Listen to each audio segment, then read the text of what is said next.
Right, welcome back, everyone, to another rousing episode of Voyage of the Fallen Star.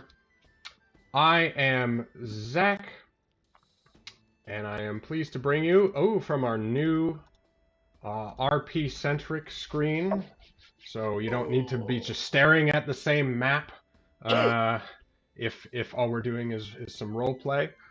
Goddamn professional. I try. I'm learning. So, well, let's jump right in and see what's up. How about Varanus? What's Sure. your take from last session? Where are you, and what are you Yes. interested in tonight? Well, let me just say hello to anyone who's out there. I'm Chad, and I play Varanus. And uh, last session was great. We got to see our party have to sort of make some decisions about who to trust, what to do with our newfound artifact of great importance, the astral compass. And we're learning as a unit how we're gonna where our loyalties lie. I don't know if we've brought the hammer down on exactly what we're gonna do yet, so uh, stay tuned and you'll see. Yes. All right. How about what Kylum? Hey, so yeah, I'm Mark playing Kylum. Last week, me and my buddy Bungo went into a local bar where we got introduced to some of the local entertainment. We smoked some crystals of some sort, and I had a vision of a mysterious watery figure who is clearly some sort of like aquatic god of some sort, right? There's some subtext here. I'm going to put that on the table. Some sort of like water god or something who's like offering to maybe like, keep an eye on me, deal with me. It's related to like my family's sword, which I carry. Is like I have this rapier that is part of like my family's legacy, and it's clearly a connection going back to this god, which we saw in this vision. I think more coming in that tone, probably some like we'll hear more about that at some point. In the meantime, where we left off was that me and Omarin were sort of following up on some of the ship purchasing that we were doing. Like we had kind of settled things that we were going to get a ship from an NPC whose name I totally remember. Hal Hawkshaw. Right. So his ship was going to become our ship. But we had to clear it through some of the the locals and so go the proper channels and stuff. And in doing so, we encountered a pirate of some sort. A pirate is maybe a little interesting word for what was going on there, but I would say that that's a type of piracy. Fair enough. Yes, you remember it is Captain Percy Catapult. Right. And of course, catapult. Percy as well. Mm-hmm, mm-hmm. Oh no, that hadn't even dawned on me. I like him couldn't much less. Do we have a picture pronounce of it this guy? differently? Yeah. Per se. Let me just show that image again of our Yeah, I'd like to see. There he our is. friend. Yeah, look at him. Yeah. Good. Yeah. Good. I like to spell that one. Good. And his ship, the litter box. Roast mode. Well, remember he tried to convince the dockmaster that he was the proper owner of said cerulean wind, the ship which you have been assigned to or was bought in your name by the princes, the merchant princes of Slew. Yes, so. And I think it's worth noting that the ship that was arranged for us through an NPC whose name I also totally remember. Corvisa. Yes, Corvisa. Yes.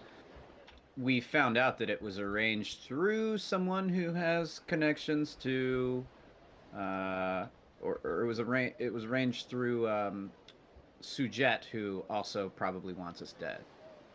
Yes, Sujet, another merchant prince. Corvisa had arranged with some of her merchant prince confederates to purchase this ship, and Sujet, yes, was one of those who offered, money as part of this venture, but seems to have other ideas as well. Mm-hmm. Cool. How about Sweetness? Hello, everyone. My name's Blake. I play Sweetness, the fragrant and fastidious human doctor from the odoriferous town of Slough, which is just to the south. Yeah, so I think Sweetness right now, didn't do too much when involved, with too much of the happenings from last venture. Spent a lot of time on ship, had his little run-in with the captain. I think Sweetness right now is feeling very anxious.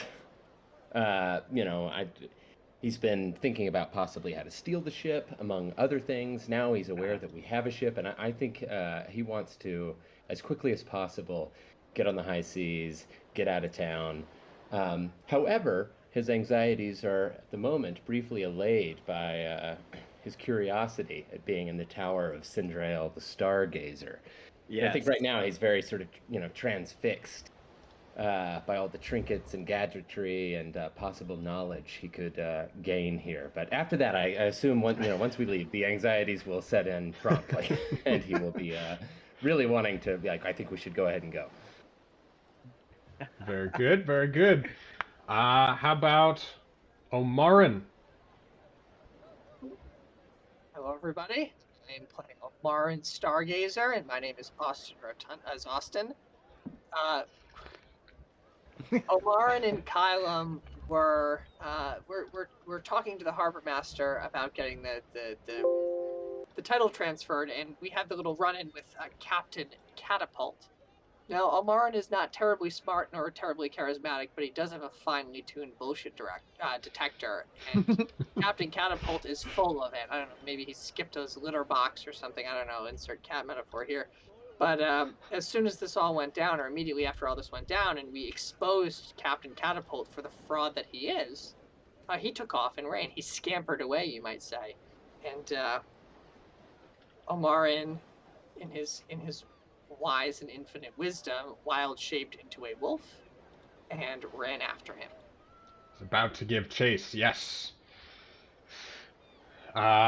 Excellent. And lastly, but not leastly, except in height, Bungo Barleybrook. Hey, what up, Twitch? Whoa, Zach, you gave him like the Bruce Buffer, like. Well, he is the last in line. I mean, Right. I am. Well, I would hey, Chad, you're hogging my airtime, bro. You're ruining my wrestling intro. Yeah. Well, excuse me while your music hits, and God, okay, is that? It's Bungo Barleybrook's music. Okay, I am Ray, aka the Ray Dog, aka Bungo Barleybrook. The best bard probably in this city, which I definitely remember. Greyhaven, the best bard in Greyhaven. And definitely the most smashed, because pretty much the only thing I remember from the last session is paying some guy and talking my way into VIP status, which is well deserved, and then getting brought into a VIP booth and being given lavish amounts of various drugs to smoke on, and I don't really know where it went after that. I just remember hanging out with Kylum, and that's pretty much it. But I am a VIP, so if you need anybody to, get you into places, just let me know. Excellent. Yes. Just to remind everyone, that specialty concoction that Kylum and Bungo got into was Torperson's Essence, a alchemical and plant-based mixture that creates many different sensory and hallucinogenic effects. And so let us now cast our minds back when last we left, and we will pick up with the heated chase after Captain Catapult. So, how about Omarin and Kylum roll me initiative as Captain Catapult sprints away into the crowd, right? He failed to snatch the rip for the ship. And Omarin tried to first net him, but then later is now pursuing on 4 feet across the docks of Grey Haven. Alright, let's get initiative going here, and here we go. Oh, why isn't it showing up? Come on. Anyone else see things in the initiative box? Oh, there we go. There we go. I do now, yeah. Excellent. All right. Yes, Omar, you should have control of the wolf and everything. I think. Yes. Someone get that pussy. All right. Get him. So, Captain Catapult is he is sprinting. He's already dashed 60 feet ahead. While when Omarin missed with his net. So yes, Kylum, are you going to join this frantic pursuit? I am perplexed. Obviously, I've only known Marin for like a few weeks. Within that time, he has never turned into a wolf, or in fact, given any sign of being a werewolf. That's just sort of standing there, like, sort of sipping my coffee, being like, Omarin? Has he been known to chase tail? I drown myself. We can't kill this guy. It's too rich a source of funds, I mean... Yeah. I tell Omarin to heal. Oh. Wow. Omarin is chasing that tail. All right. So if Kylum is not engaging in pursuit, this gives Captain Catapult another chance to he is not aware he is in any pursuit, but he is fleeing because he just tried to pull an illegal sham job. So lucky for him, he is 120 feet away, just down the docks. He's ducking and dodging and diving around different cranes that are moving in various goods. Like dock loading cranes. Exactly, and burly men, right, offloading crates and such from the nearby ships. And he needs to... forgot to get out my dice. He needs to roll... Yeah, right. See if a complication comes up, and it doesn't. All right, Omarin. Let's do that. Yeah. Well, it would be a complication for Omarin, so in some ways it's good for him, right? So it's kind of good. Yeah, you roll a complication for the next person in line, basically. Complication is a nice general, Yes. Yes. Could be anything. Yes. Mild, heavy. All right, so Omarin, you've been told to heal by your elf companion. Wolf Omarin is gonna look back and give you a look like no, and charge after this cat captain with a double move, full round action. All right, so during chases, just to remind everyone if aren't familiar with the rules in the DMG, you can dash a number of times equal to 3 plus your Constitution modifier, and then of course each dash after that has the chance of incurring some exhaustion. So, yes, but you can freely dash 3 plus Constitution modifier times. And all right, and so yes, you're also weaving through the crowd. Like people are making a little extra room for you, right, as you're dodging or dashing through the streets because of your wolfish nature. You're just coming out of nowhere, and people are looking surprised and wary. That this wolf has just suddenly come out of Not nowhere. a lot of wolves that run around Greyhaven. No, not so much. So if I'm understanding the rules correctly, I can dash 3 times plus my Constitution modifier, right? Which As means, the wolf. Right, which means I did that wrong, but that means I can dash 240 feet. What? No, sorry. A number of times equal to your Constitution like a number of rounds. I understand. Different times. Right, Before right. you get exhausted, right, yeah. That makes sense. Okay, so I'm going to dash the full 80 feet. All right, But- so yes. Yeah. Omarin shoots off in hot pursuit. People definitely, yes, giving you a wide berth as this almost feral-looking dog is now charging through the streets. Some people give startled cries, but you encounter no resistance. Why don't you roll me a d20 to see if we end up with a complication? Ooh, let's see. All right. So for Captain Catapult, assuming Kylum, you're remaining out of the chase. Oh yeah, Okay. Just count me out. Yeah, sure. All right. He has coffee. Right. Let's see. All right. So yes, Kylum, just sitting back, sort of watching this. I mean, you're quickly losing sight of them in the midst of the crowd and the bustling of the dock ward. Yeah, I have paperwork to do. If Amara wants to turn into a dog, that's his own business. Unfortunately for Captain Catapult, a cargo crane swings right into his path, and he's forced to make a sharp turn to avoid colliding with this thing. But he rolls a natural 20.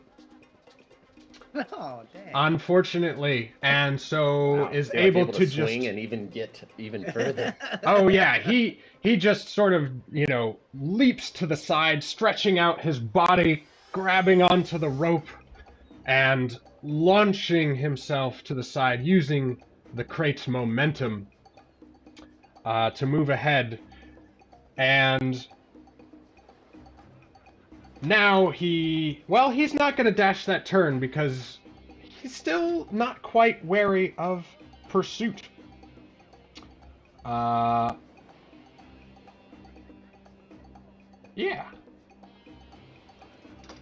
All right, but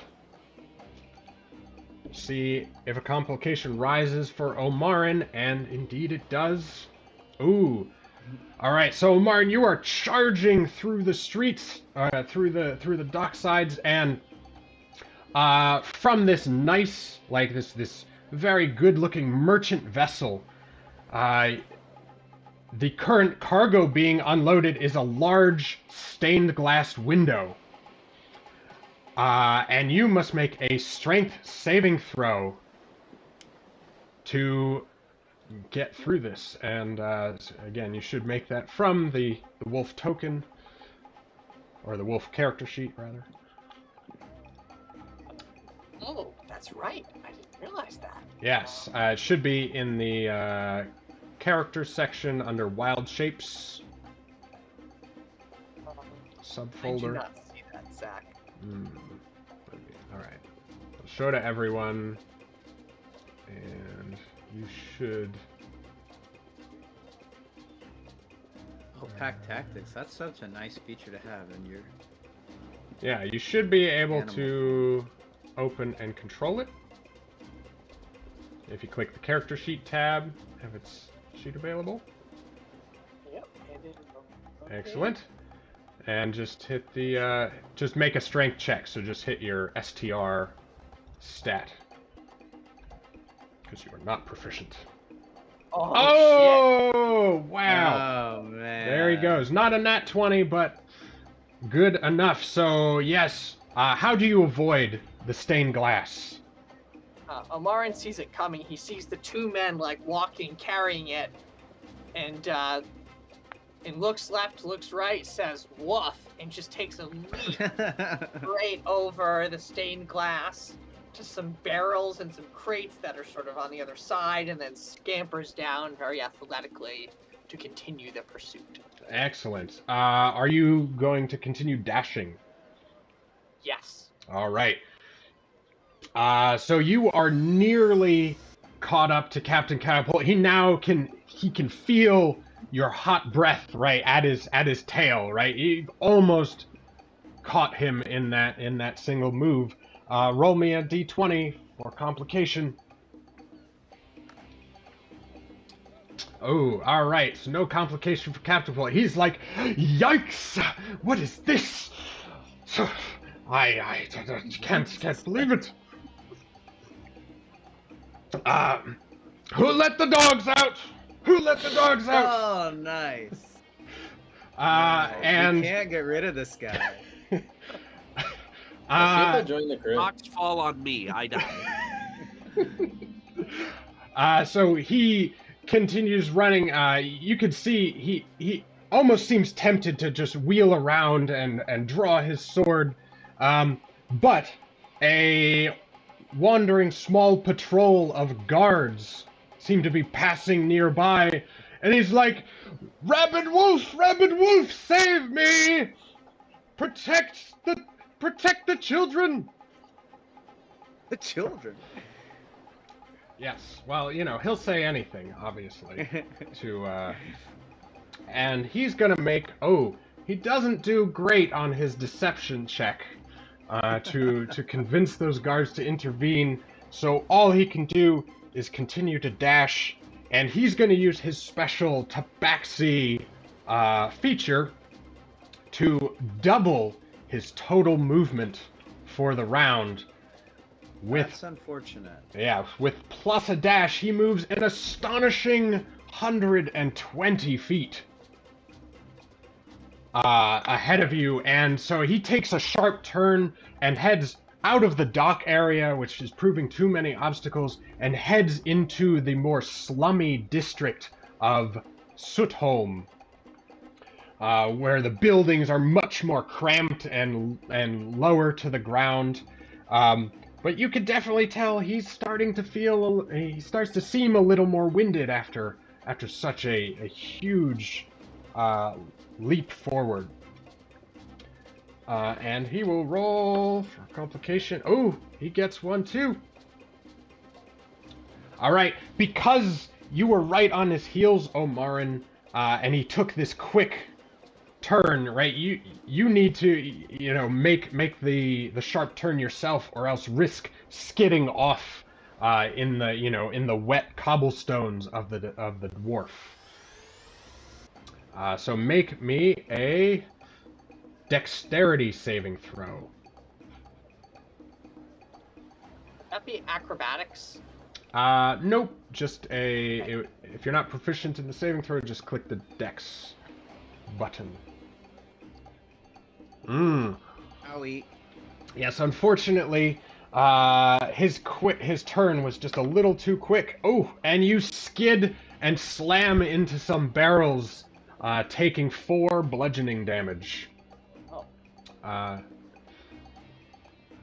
But you're able to sort of, hop back up onto your feet. The guards are now looking, a little more askance at you as you just careened into these barrels of fish, which some of them have tipped over.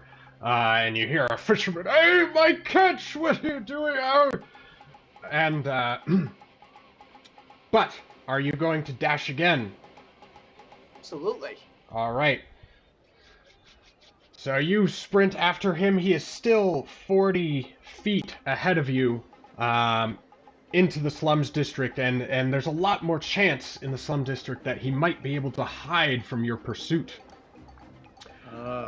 Yes. All right, give me a d20 roll for a complication. But will he be able to keep the scent? Yes, well, good thing wolves have keen senses, for sure. Ooh, all right.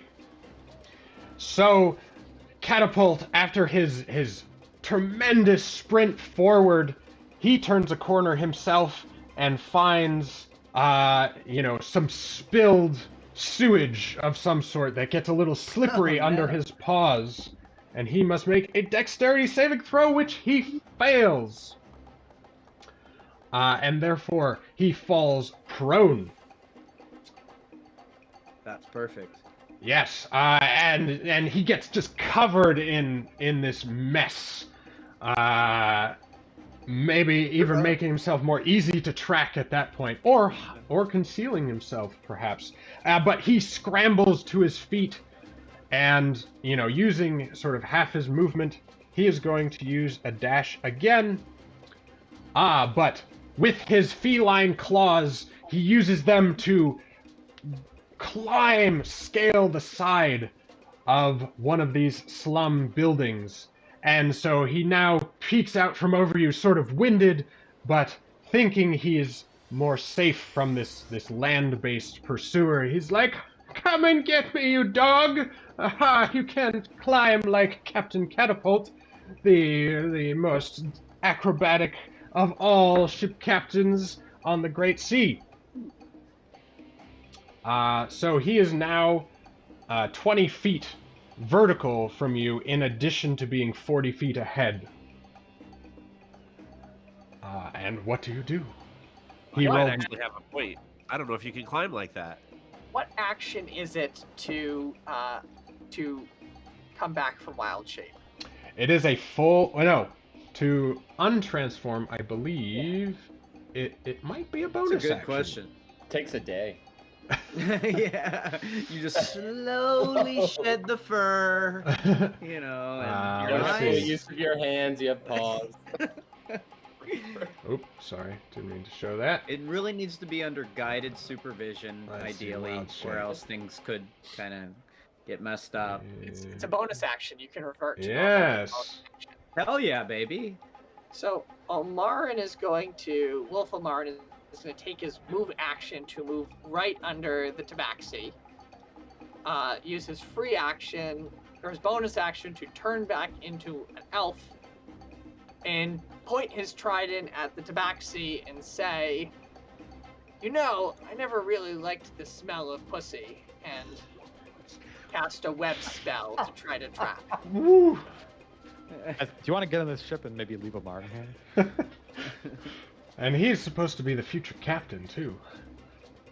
Is anyone keeping a Also running tally captain. of specifically pussy jokes? Weirdly, that didn't occur to me. We've got 2 so far. Okay, thank you, Ray. All right, so he needs to make a dexterity saving throw or be caught in this dastardly web. Web him. Yes, there he is. Here we go. Dexterity saving throw. It's gonna be public for this one. Because why not? He's gonna spend the only story point on the GM's side for advantage on this save.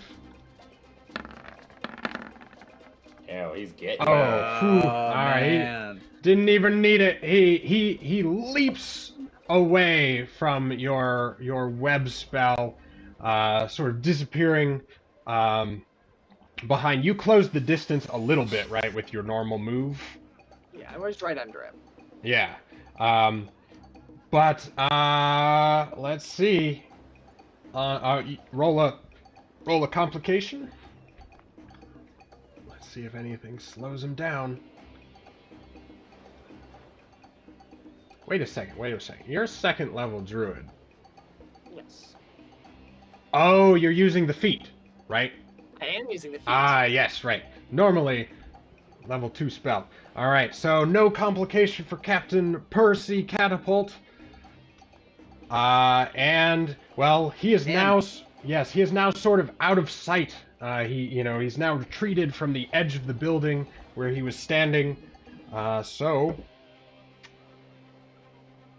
you may need to try and find him. For what?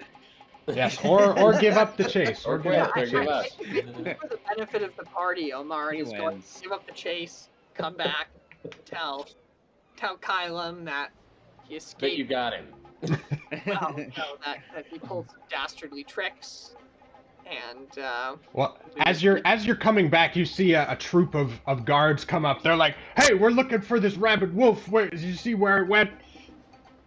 and Omarin is gonna say, "Oh, it wasn't a wolf; it was a rabid tabaxi," and give a description of Captain Catapult.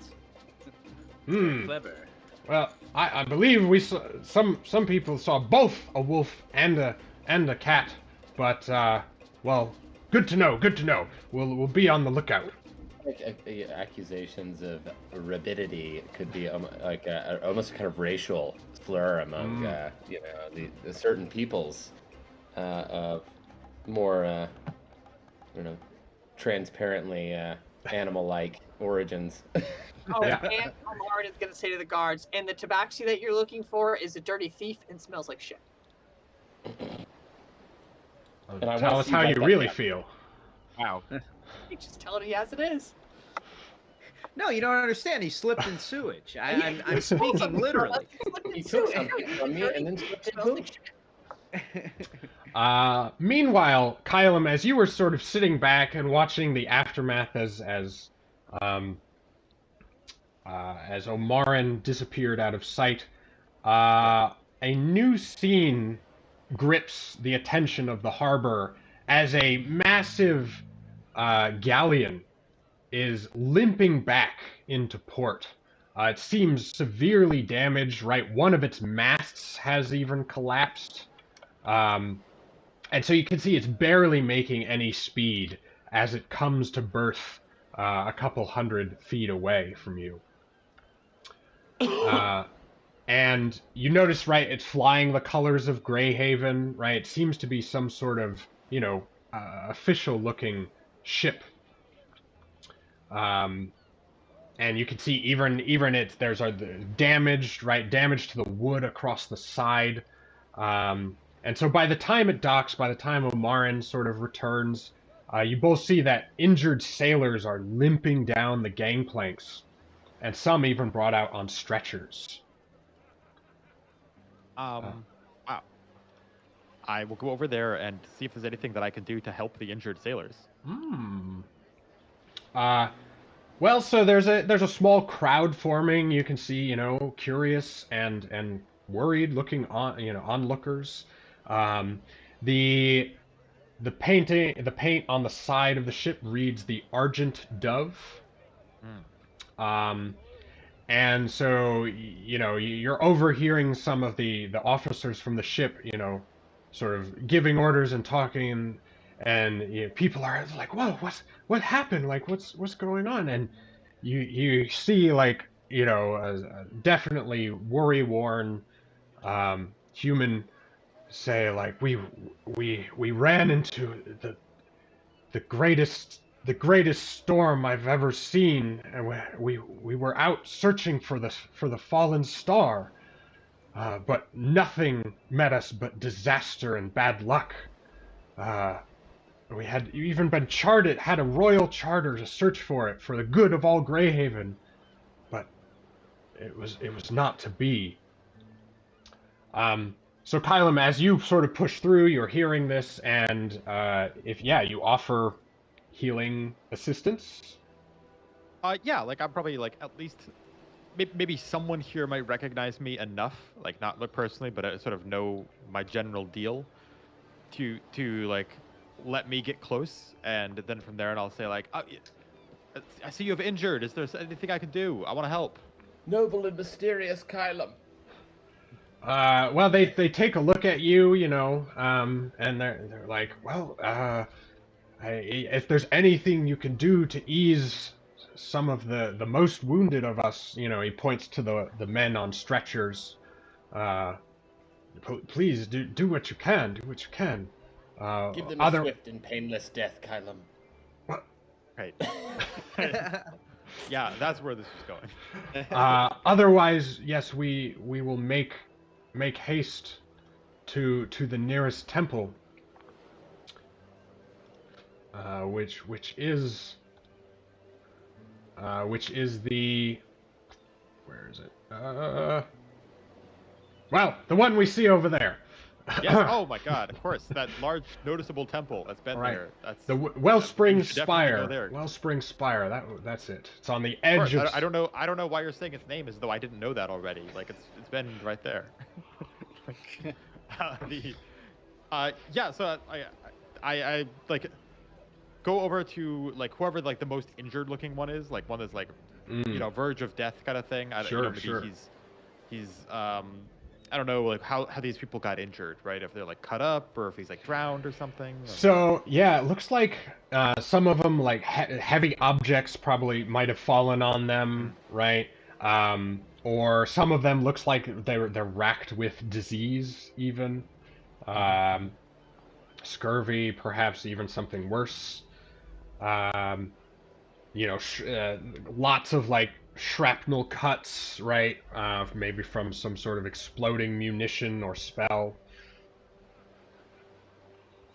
Yeah, so I'll go over to like the guy who's got basically he's looks like a pincushion, right? He's got like all these like shards of wood sticking out of him.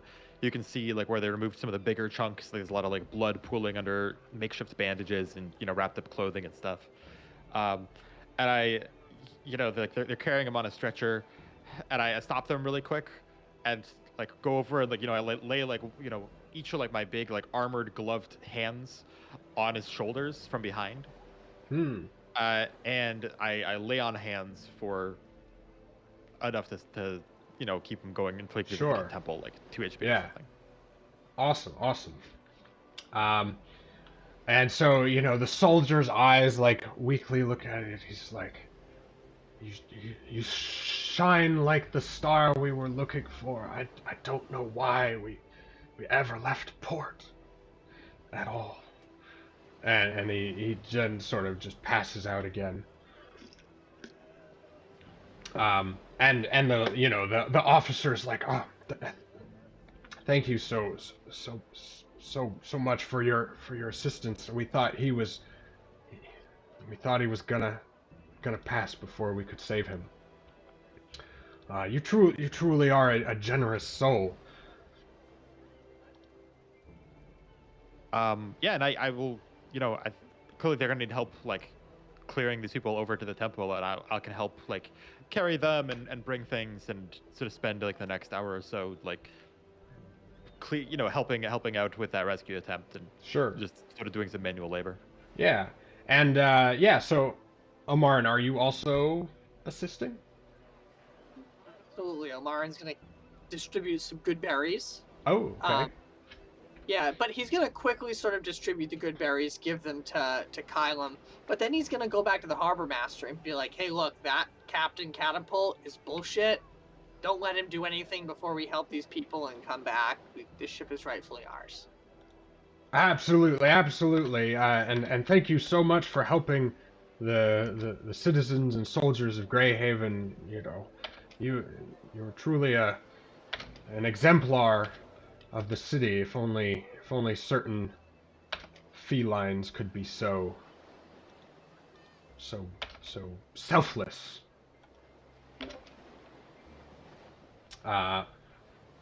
Okay, so with that, why don't we cut over to the Tower of Sendrail the Stargazer?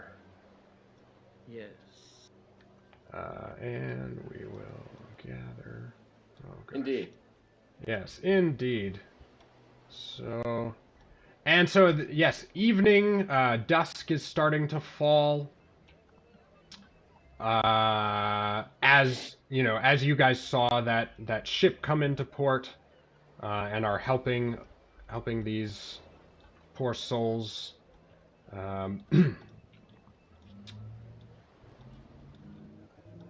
right, and doop. So yes, Sweetness, Varanus, and Bungo, you guys are in the damaged, weather-worn, 3-story tower of this mage. As you might recall, on this top level, all these suspended pieces of like broken glass, of all different colors, bottles, some with like glowing reagents seeming to be in them, are all hanging from the ceiling. And they make, they make a nice little clink and tingle as sometimes as the breeze comes through. So meanwhile, Sendrail, yes, he's already started his investigations. Some of you and you guys had decided to stay overnight while he does what he can to figure things out about the astral compass. In the meantime, yeah, what are you guys? How are you guys occupying yourselves? Well, I imagine that this guy has like books and scrolls and Yeah. things of that nature. I would probably be trying to like, I don't know how comfortable this guy is with me poking around his library, but like, I definitely want to poke around his library. Sure. Well, he definitely has some stuff, but he doesn't seem to be a collector of lore in the traditional sense. The impression you more got of him, he reads signs and portents, right, from the wind and the birds and the waves. Right. So he's a little more, less of a studious wizard type, and more of a chaos sorcerer. I'm out of right? here. Right. But there are still a few things you might be able to garner. He shortly at some point goes down to the second floor, where his sort of primary laboratory is. So why don't we? I try to follow him. Oh yeah, well he lets anyone follow who wishes. Okay. But yeah, you can see he's bent over his table, right? He occasionally wanders out with it onto the balcony, holding it up at various angles, sticking his finger out in the wind, and he tries to spin the compass needle, right, to see what that does, right? Just all sorts of things. So yeah, Bungo, if you want to give me a investigation check. Sure.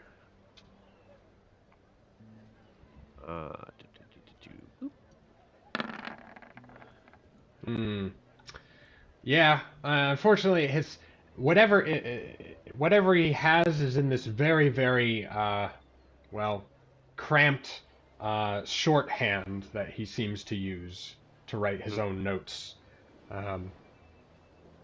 Looks like chicken scratch. Yeah. I don't know. Yeah. Does this table actually have a pile of bones on it? I have to ask. Yes. Oh, well, yes, sir. That is a black dragon skeleton I was able to procure. At some point, dragon bones, very good for catching the wind and being able to trap its secrets, and you listen to it later. I give a look over to Varanus, like, I hope this wasn't a relative of yours. Well, given that I'm a gold dragon, probably not. Like, I don't know how dragon stuff works, okay? I think Varanus just looks like intrigued, and is probably checking out the skeleton and nodding along as Sindrael is explaining all this.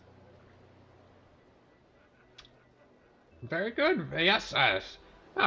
Take your time. Observe any specimens I have at your leisure, of course.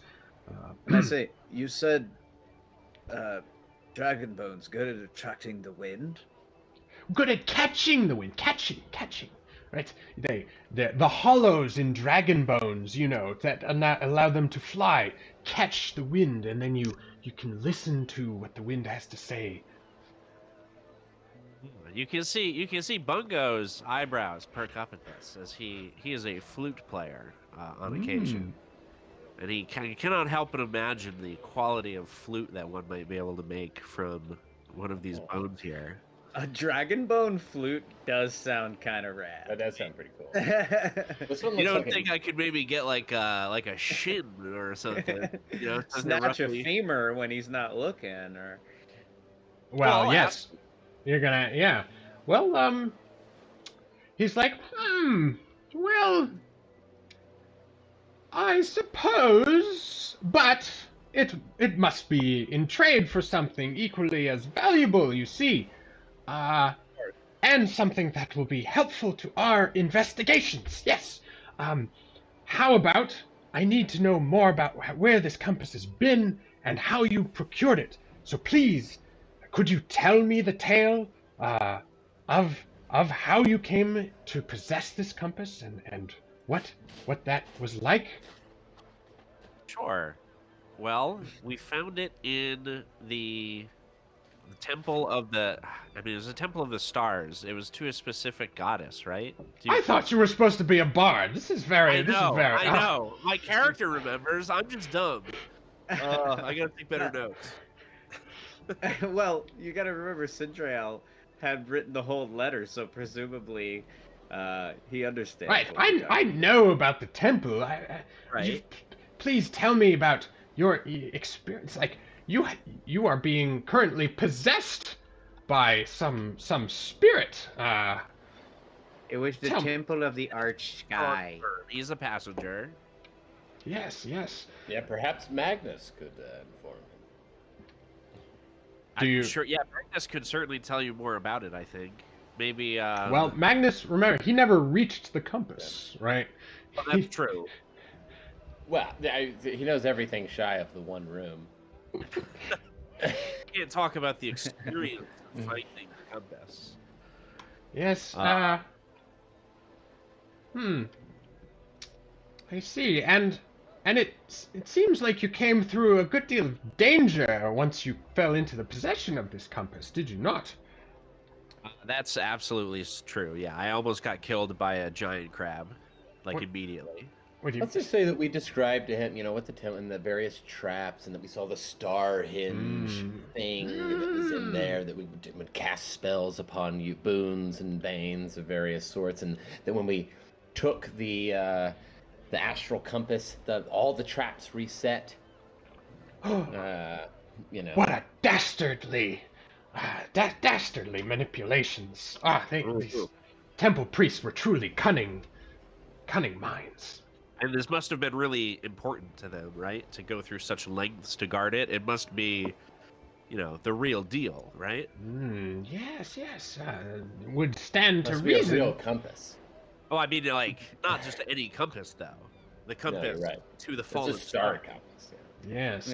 Well, it's as you pointed out, it definitely seems attracted to the star metal. And You think yes, it has 2 slots, right, with star metal in it? currently yes. Do you think that perhaps if we were to fill the rest of the slots with star metal, that it would be properly attuned strongly enough to find force of all star metal? It could very well It's be. just a hypothesis. Yes. Well, you make a good conjecture, as they say in the Alabaster Academy, those stuffy men. And no, they would not let me into their academy forever, and, well, Sendrail doesn't want to belong to a group that wouldn't want him as a member. Well, I don't blame you. Those people are definitely pretty stuffy up there. You've got a much cooler situation out here with the dragon bones and the tower. Like, this is way cooler. Thank you so much. Yeah, Sweetness, so real quick, I just want to check in.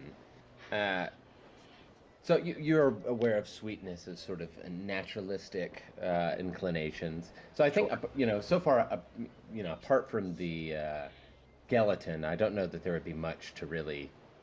He's not interested in portents and augury and that Well, kind there of is thing. the alchemy stuff that's going on this table.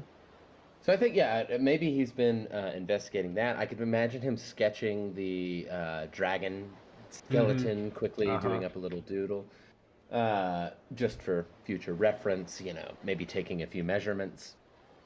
But I think when he hears Bungo mention that, if we fill all the star slots, I think he kind of, interjects, and it's like, but Bungo, are you thinking that these are already pieces of the fallen star, and that if we fill it up, then we'd be able to find the fallen one? Because I think my assumption had been that it just points to the closest piece. It points to the closest piece, but I think just bit, not even a piece. Piece assumes a whole. Right. Why can we not assume a whole from the pieces? Can we not infer that once a whole was? I think now Sweetness is suddenly finding himself rather curious about whether, and this would be very hard to ascertain, whether the two pieces in the star compass, astral compass, are from the same, look like they're from the same star. Because my thought was, maybe this is just a star compass. And if stars fall, it just finds pieces. But I hadn't really thought about, like, are these specific pieces that it's finding? Does something happen if we fill it up? I guess my thought process is that maybe as it gets more pieces of metal, it gets more strongly attuned and could maybe find pieces that are farther away or like bigger pieces as it gets more slots filled. Yes. Where did these pieces come from? The ones that are in the compass now? They were in it, weren't they? One we found. Wasn't one already in it? Was in it. Oh, you didn't find one in a little pool? Yeah, the other one I found in like a basin, in like a carved like basin in the temple. Yeah. So you found it without using the compass. You right. sort of wandered into I just found it with my halfling curiosity. Most interesting. So it seems unlikely that pieces of the recently fallen star would end up in this ancient ruined temple. You make a good point. Agreed. Especially if this compass was so well guarded as you say. At least the one that started in the compass. Yes. So yes, it must be attracted to just star metal in general, which stands to reason falls off of a star as it falls. But as you say, Sweetness, if it just points to the closest bit, like there's a chance that we just follow this compass around for years, just picking up bits of star metal, little tiny bits of star metal, right? Which is not ideal. But here's an interesting thought. Sweetness, scratches his bald chin, and says, I'm wondering if these, and he refers to the pieces in the astral compass, are actually themselves pieces of larger stars. It's interesting that we have two pieces of star that fit rather neatly into this little thing. Presumably that's not all, maybe that's all that fell. I mean, obviously the atmosphere do you think that the shard is made for the compass, or do you think that any shard that happens to fit will work? That's what I'm wondering. Like, do you need to like chisel off a little piece, hide the star, and then if you have the compass and this little piece, you can find it. The plot thickens. The plot does thicken. I'm not sure how this thing works. Right. Can we? Are there magnifying glasses or microscopes of various kinds? Yeah, can we look and just see, differences, similarities between the tiny little star pieces that we have, if they seem like they're from different stars? Why don't you make me an investigation check? Yeah. I will make you an investigation check. And you know what? I'm going to do you one better. Are you using a story point? I am going to use a story point. There you go. This would be nice to know. Yeah, this feels important. All right, so and you do have 6 of them currently, so Right. I'd like one back. Wow, neither of those were great, but still I have +6. Nice, man. Yeah, well, 19. Yeah, great. So yeah, you're looking at them, and you can definitely tell these came from different stars for sure. Interesting. but neither of them seem to have been. Well, sorry.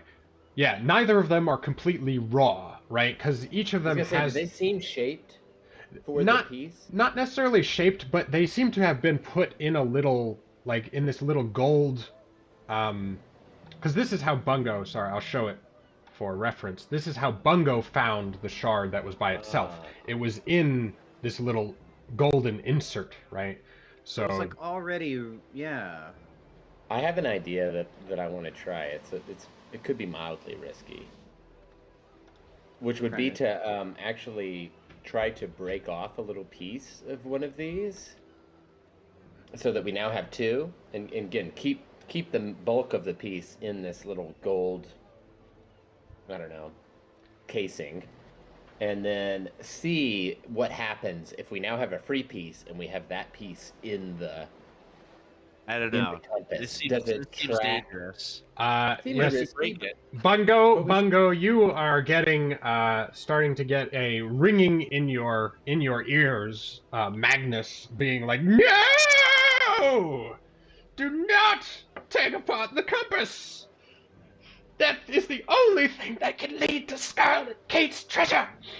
Do not let it happen, Bungo. Do not." We're not after her treasure.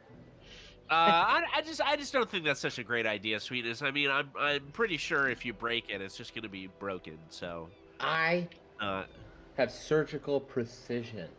it's not your precision. I can get in there with a little chisel and just scrape a little bit off. Well, maybe you were doing that, Sweetness, as part of your investigation check. You know, you probing it a little bit, right?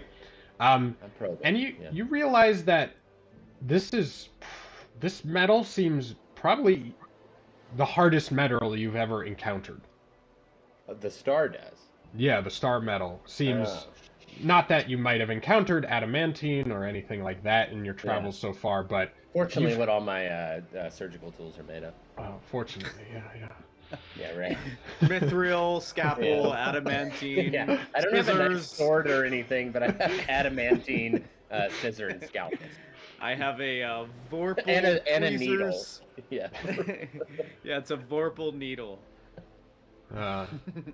So Those would be kind of fun items to drum up, like really exquisite surgical tools. Anything's possible. Okay, so all right, then I convey. On second thought, as I'm looking at these, I'm like, I don't know that we have anything that could break it, but You probably need star metal tools to even chip it. I think one of the worries. Oh, cool. Well, and you can see Sandria has looked down at the table and he's like, Mr. Stargazer. well, of course, perhaps not breaking, but dragonfire can always, if hot enough. And you see my head like poke out from around this corner, and I'm just like, Dragonfire. Did somebody say? Well, I mean, no disrespect, Mr. Varanus, but, big dragonfire, you know. You could give it a shot. Yeah, like this.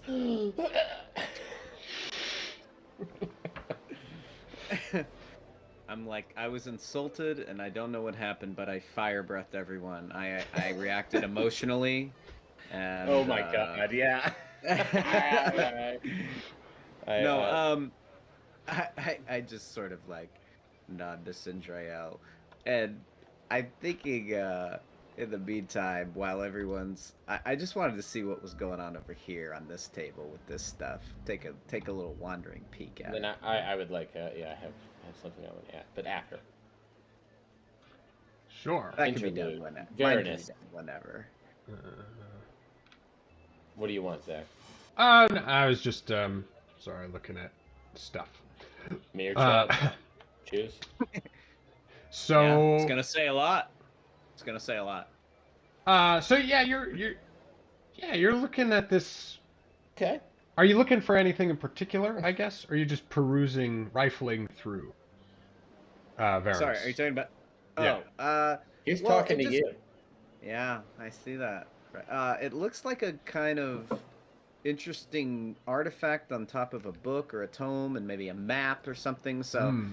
just giving a trying to maybe be a bit nosy, just see what these things are. Hmm. You know. Well, yeah. So, yeah, it seems to be some sort of goat or sheep skull that's on top of this book. Um, Mm-hmm. it doesn't set off any magical tingles or anything like that. You know, maybe it's Mm-hmm. just a paperweight of some sort. Yeah. Um, but you start looking through and you're finding basically the research materials that Sendrail had used to piece together the stuff about the monastery of the arched sky. Mm-hmm. Um, so so yeah, there's a lot of it. You know, seems to have uh, is stuff you more or less already know, Yeah. if that makes sense. Yeah, it does. Yeah, I think I just kind of take a look and flip through and just kind of walking around and taking in the tower, eventually kind of rejoining everybody. Yeah, it looks like over here you're sort of investigating, right? It looks like some sort of necrom. You get the feeling of necromantic, lingering Here? energy. Yeah, in this area, the floor, the cobbles are cracked from some. Yeah. Yeah. I think Uh, I think maybe Try your I first Arcana check. I You haven't think even I done just one, you fledgling wizard. I think I have, at You least might in the have. You might sessions prior. Um but as I recall, getting the what's it called thing to work and stuff. You're right. You're right. I think. yeah. uh, but I look over at Sindrio and I'm just like, what happened here? Well, sometimes magic is unpredictable, right? Things don't So I'm always work out as you think. that's Yeah, makes probably sense to good. me. Yes, it's good for me to know. I'm but a novice, but slowly learning the Hmm. ways of the arcane. Oh, fellow practitioner. Very nice. Ah, I can't say I feel magic very strongly coming from you, but I'm sure you'll get there one day. And I mean, between this and the dragon breath comment, I'm I gonna know need to. this I'm guy's gonna need really a. got. I'm gonna need a. I mean, this is. I haven't seen anyone go this hard since recently heard someone tear apart Boise, Idaho. Um, no, I just I say yes if you have any other, and I kind of like I'm looking over at the necromantic like wall area. Advice, I'd welcome hearing it. Hmm. Don't hit a flame skull with a magic missile. Don't do that. Okay. Yeah, Uh, that's what well, happens. Just you watch out for those things. all right, I'll make a note of it. Uh, well, does anyone else have anything to do as you pass the evening? Well, yeah. So I had wanted, and I mean, maybe nothing comes of this, but we hadn't mentioned it explicitly to Sindrael, the Stargazer. I wanted to show him with the compass how if we pull one of the pieces Hmm. out, Sure, it sure. follows that piece Yeah.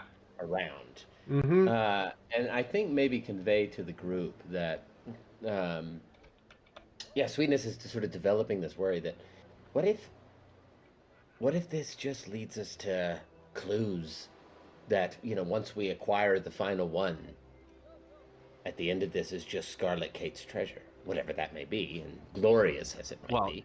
I You mean, know, you say that like that's not a no, justified that's reward. not why someone gave us a ship. Right, but Um, this is still the closest clue to that we Again, have. I'm not saying, and so we should huck it out the window and find something else.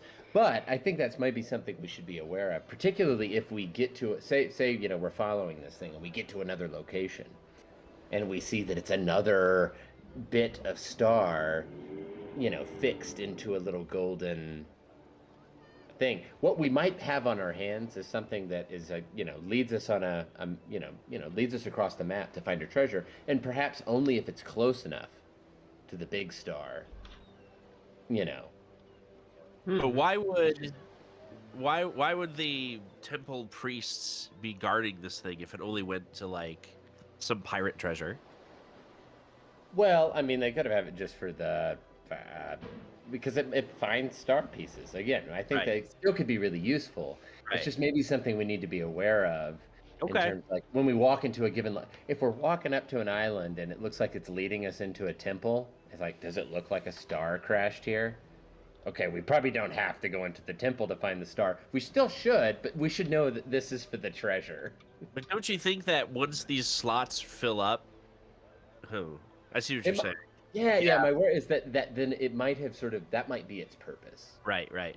Sandriel, as you're ruminating and speculating, Sandriel walks up to you, Sweetness, and he's like, he puts a hand on your shoulder, and you can see he hasn't shaved, brushed his teeth, or combed his hair, right? And in many years, it looks like everything's make a gingivitis comment, which is tangled. an early theory that Sweetness is developing. The gingivitis is. Here, we'll just get a close-up shot of him. Oh here. God. Yeah. Incredible. Sweetness has a number of remarks to make about this bird. And he's like, my good lad, Sweetness, you need to have more trust in the winds of fate, right? This hasn't just come to you.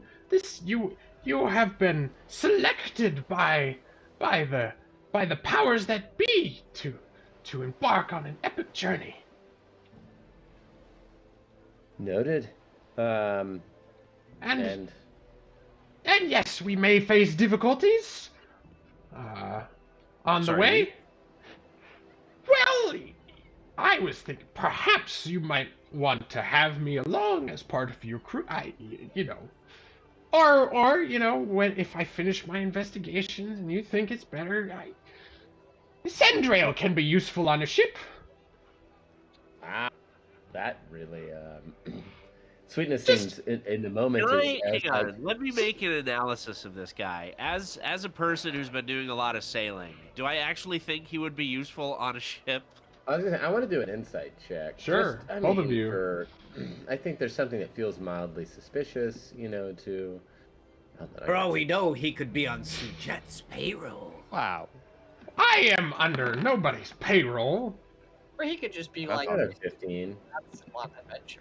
All right. What about Bungo? What is your read on him? Sure. So, Chad, I don't know if you heard, but Sendrail just offered himself as our first crewmate. Yes, I did hear. Yes, that maybe if we instituted a must shower from time to time rule, that I mean, there's a little part of Sweetness is like, I could improve this person's health if he. Well, yeah. He definitely doesn't seem to have any ulterior motive aside from wanting to be a part of this, right? Like, he sort of feels connected to it, right? Because he sort of did the research, right, to get to the compass, right? He's excited, right, about such a thing. Bungo, he doesn't seem to be lying or deceptive, and there's no indication he has other masters, as it were. Sure. And Bungo, yeah, your intuition is, well, being a stargazer, right, someone who's attuned to, he could definitely help on a ship, right? He might have the command of wind and stuff like that. Being familiar with the stars, are you much of a navigator? Being familiar with the stars can be pretty helpful. Let's see. Absolutely, I have not whipped out that particular skill set in a couple of years, but Sure. I know how to chart and map and. All right. Well, Just I think sleep I on speak it, for I the beg you. entire crew when I say we would be honored to have you on board. Do we? Okay. So do we need to do a huddle? But No, I'm just gonna say he's in. no, Sweetness is way too. He would. I don't. He wouldn't assert himself and be like, absolutely not. No, we need to. He'd be like, oh, okay. It's like, well, welcome aboard. I am honored to have any NPC whose art exceeds the bounds of his token. Nice. Your art exceeds the bounds of your token. Yes. Art done by Dungeon in a Box, by the way. Just Really? put them Nice. out there. Yeah. Yeah. Yeah, that is you also nailed the voice for Yes. that Yeah. picture. I think this would suddenly, I think perhaps it, caught up in everything. Sweetness had maybe forgotten that, like, oh God, yes, we need to get on a boat and go get this thing. I think this re-triggers Sweetness's anxiety, and you'll need to start packing right away. What would you need? Is there anything we could help you with? That we could gather charts, bones. Oh, nothing I couldn't spare. Of course, your friend, Bungo, you may help yourself to some of the skeleton. I guess I will not be needing it in the near future. Excellent. So you can get Well, some... I will. I'll survey it and try and pick out a particularly straight-ish bone that I think I could maybe whittle down into a flute. Sure. Cool.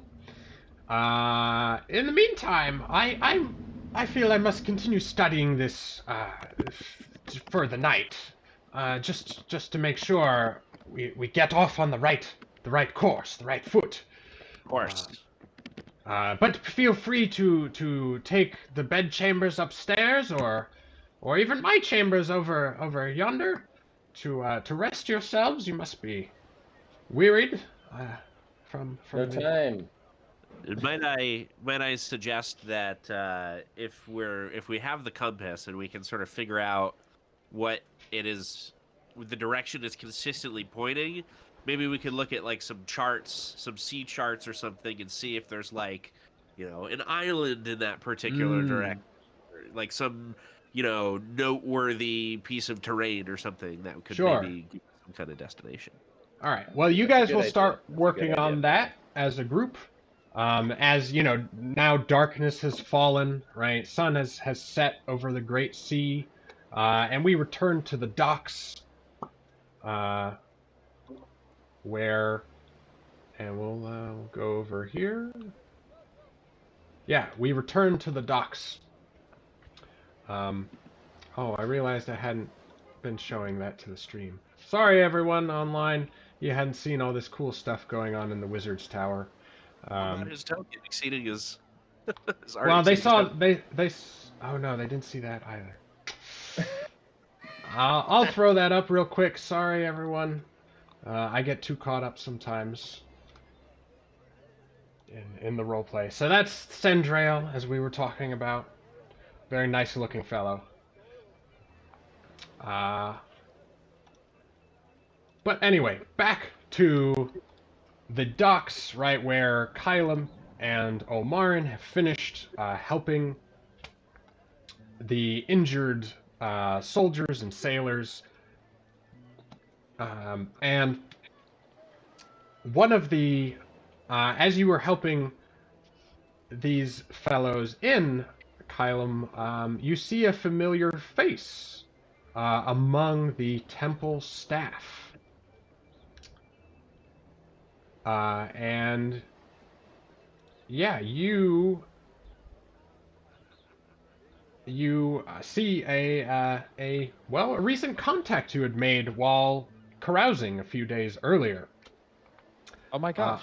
Yes, Edmund McKinnon, right? A frail sort of past middle age human who you had stopped from being mugged, right, while you were having a good time. And he was, he's sort of surprised to see you here, and he sort of sidles up and, next to one of the people you've just brought in, and he's like, "Oh, Kyle, I didn't think I'd see you again so soon. But I must continue my duties. I just wanted to pass along I've heard whispers, right? The other members of the temple have been talking about the fallen star recently, and I know you were interested in it, so I just thought I'd pass along some information from the Holy Concordance, right? The sort of affiliation of priests and temples in Greyhaven. So yeah, they're saying that the star that fell from the astral plane is truly a rare event, right? This only happens once, and for thousands of years we don't get such a star falling. But this will be a time of great upheaval, with the fallen star as the fulcrum. Even cosmic entities may start to become involved in this struggle, and divinations from the high priests speak of a powerful astral force that comes before the wish of the star. Wow. Well, that's a lot to drop on me. Hey, man, it's been a day, but cool. I'm sorry. I had to tell you. I was so excited when I saw you again that I was going to write you a letter, but I don't have your address, so that wouldn't have been very good. Yeah, no, thank you for letting me know. I said it's astral entities and big players. That's yeah. I sort of like hold like the stretcher that I'm holding. It's like I'm gonna bring this guy inside, but we could like talk later. He's okay. Well, when I bump into Amarin later, I'm like, dude, I gotta tell you about what just happened. I met this guy Edmund, right? I thought he was really chill, right? He's like a normal guy. He's like an acolyte. That's a great job, be an acolyte. I love it. And then he's like, dude, this star, there's like astral entities and stuff looking for it. It's crazy. Maybe we should hustle. I don't know. The winds have been smelled. Star light. Oh god, it's happening to you too. Spreading. Yeah. Well, anyway, like, maybe we should make a point to getting out of here and starting going after the star before any more crazy stuff happens. I agree. Rather us get it than someone with more nefarious purposes. Zach, what is our status with the harbor master? So everything's good with the harbor master. You just need to find Hal Hawkshaw to get his signature. We know where we might. Do we have any leads on this guy? The only lead that Corvisa gave you, she said he's probably just, drinking somewhere. Because she had mentioned he fell on hard times, and that's why he had to sell his ship. So, at such a premium or non-premium price, rather. Yeah. So you could probably, if you asked around the docks and such, you might be able to find. I'm in the middle of the temple. Like we're both like whispering in the corner of the temple, right? And I turned like we need to find Hal. Does anybody here know Hal Hawkshaw? You hear one of the injured soldiers, right? He's got a bandage across his head. He's like, "Yeah, I know Hal. He's a good guy. His peg leg lost it in venturing some time ago. I don't know. He likes the dead marlin, and not the fish, but the drinking establishment. Soccer team, or Thank you. Appreciate it. Great. Thank you, everybody. Thank you. Sorry for yelling. Thank you. Go back to your healing. Amarin, let's get out of here. All right, so you hustle out, right? Yeah, again, right, night has fallen across the city, but you're soon able to make your way to the tavern, right? You see a marlin, sort of like when it's been strung up on a long line, right? Big fish as the signpost out front. And you come in, and you soon see, a fellow that matches the description. He looks like he may have been, some sort of, he was definitely a captain, right? At some point. And Okay, we'll start.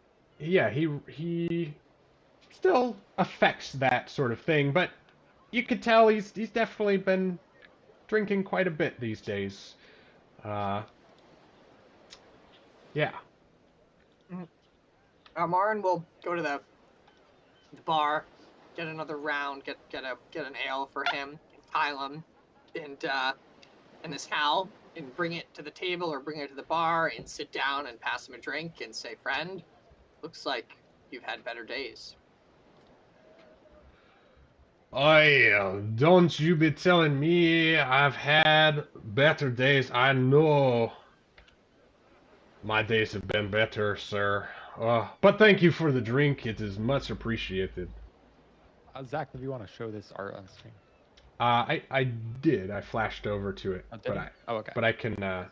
I'll do it again, just for. I've been checking the stream on the other side. And I didn't see anything. I was like, Oh. But Well, maybe it came up. I missed it. I wasn't really watching. Thank you. Well, I'll do it again. Here we go. All right. Look at that. So, Yeah, Mr. Hackshaw, we Hawkshaw. Right. What did I say? Hackshaw. I know it gives people trouble. Okay. I'm sorry. It's my accent. My accent too,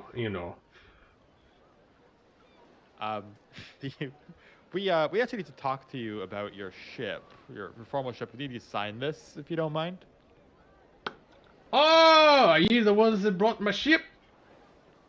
Yeah. Well, I think we received it from the merchants who purchased it. But yeah, we'll be sailing it from here on out. It's a good ship, laddie. It's a good ship. Would you mind? I don't want to part with it, so I just want to get a feel for the new owners. If you get my drift, will you join me for a drink? Oh, well, certainly. I think it's the least we can do, Amarin. Marin's already drinking. He's already halfway through. He's like, I like this one. So, are you a crew of elves? All elves here? No. There's a bunch more of us will be joining. A halfling, a human with dragon skin, a human with normal skin. Not normal skin, yeah. But like the usual group. I see. Well, and if I might be saying, well, what you gonna be doing with her? The Cerulean Wind, she's a fast and sturdy gal. I smuggled many a cargo with her. Well, we have, some very exciting plans. Very exciting. I kind of look at Omar and like, are we going to tell this guy? Amarin leans in very conspiratorially. Remember, Amarin knows his way around the Sailors. Says, "We're after the star." The star. Shh, 'tis a secret. Something like a pirate. He's a sailor. When you whisper a secret, you have to do it in a pirate voice. It's a sailor code.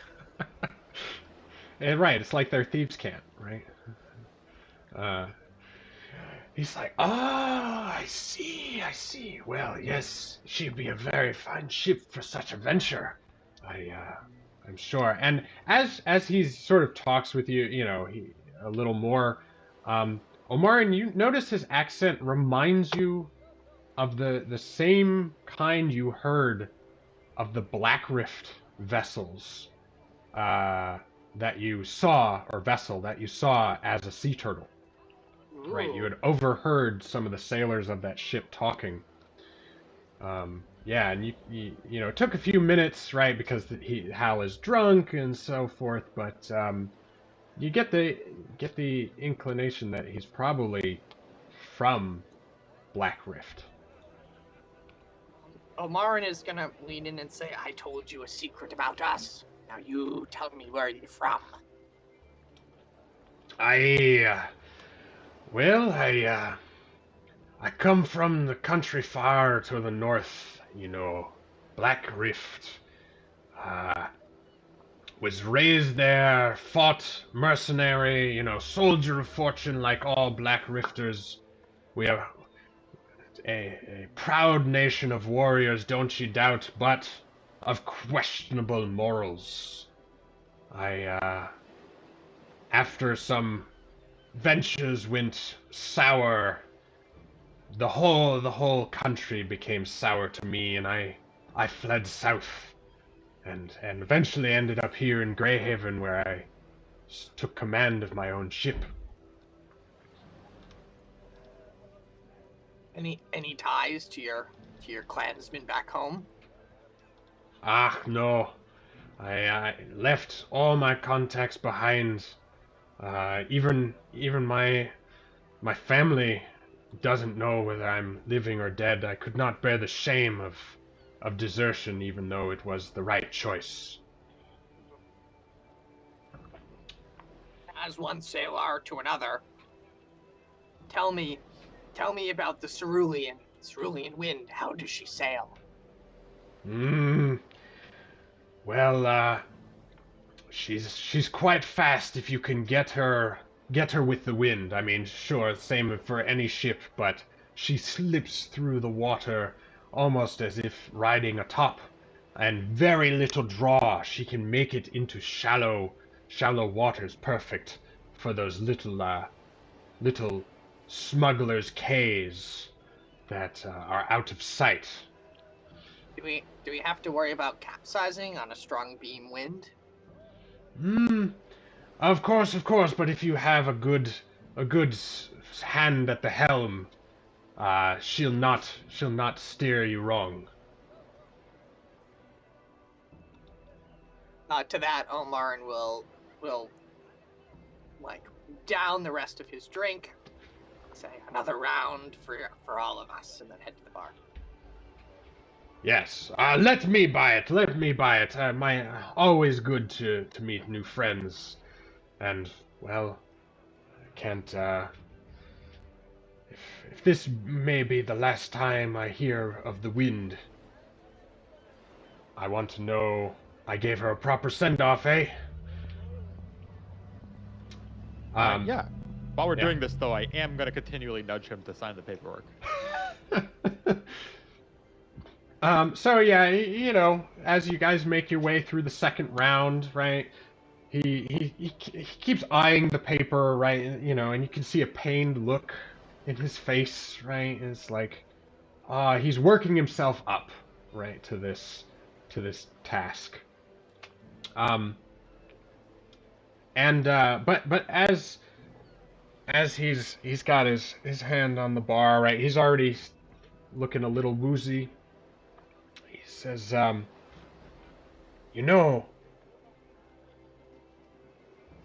seen a few more than usual, a few Black Rift faces, my countrymen around Greyhaven over the past week or so. Not mere traders or merchants, but warriors, raiders, and they're in such numbers. I fear they're up to something. I've noticed this as well. Good. It's not wise to ignore the movements of Black Rift. King Wolfkirk, he is the current monarch. He's very ambitious, shall we say. And yes, it wouldn't go to ignore his thing. And as he's looking down at the paper, he takes up the quill and scrawls his name in the space next to the seal, the Dockmaster's seal. And he's like, Oh, be it fate or be it boon, the wind is yours. And he looks like he's gonna stand up, and maybe go cry somewhere. But then he stops for a second, and he says, "Would you not welcome an old salt on your journeys?" Absolutely, but would you be fine handing off the helm? It is our ship, after all. It is your ship now, of course, but any day sailing her is better than sitting here. And Amaran raises his tankard and says, "To new crew!" Huzzah! Yes, I shall be on the seas yet again. I cheers to that. Alrighty. So, well, now that you've got Hal's signature, but night is fallen, so the dockmaster's probably no longer available at the moment to Sure. to get that. It's officially ours. We can go to the ship and start to poke around and stuff. Sure. Yeah. Nothing like your first Or we drunken. could load it up and set sail. No, Well, we're missing most of our crew, and I'm a little curious about that at this point. That I was kind of expecting them to be back by now. Mm. We're having a slumber party at a wizard's tower. Sorry. So, well, what are you gonna do about that? You had made. You could meet back at Ramius's ship, right? That's. Phantom crew. Phantom crew. Phantom crew. I need another level. I'm sorry. Let's go get in a bar brawl somewhere and get that XP.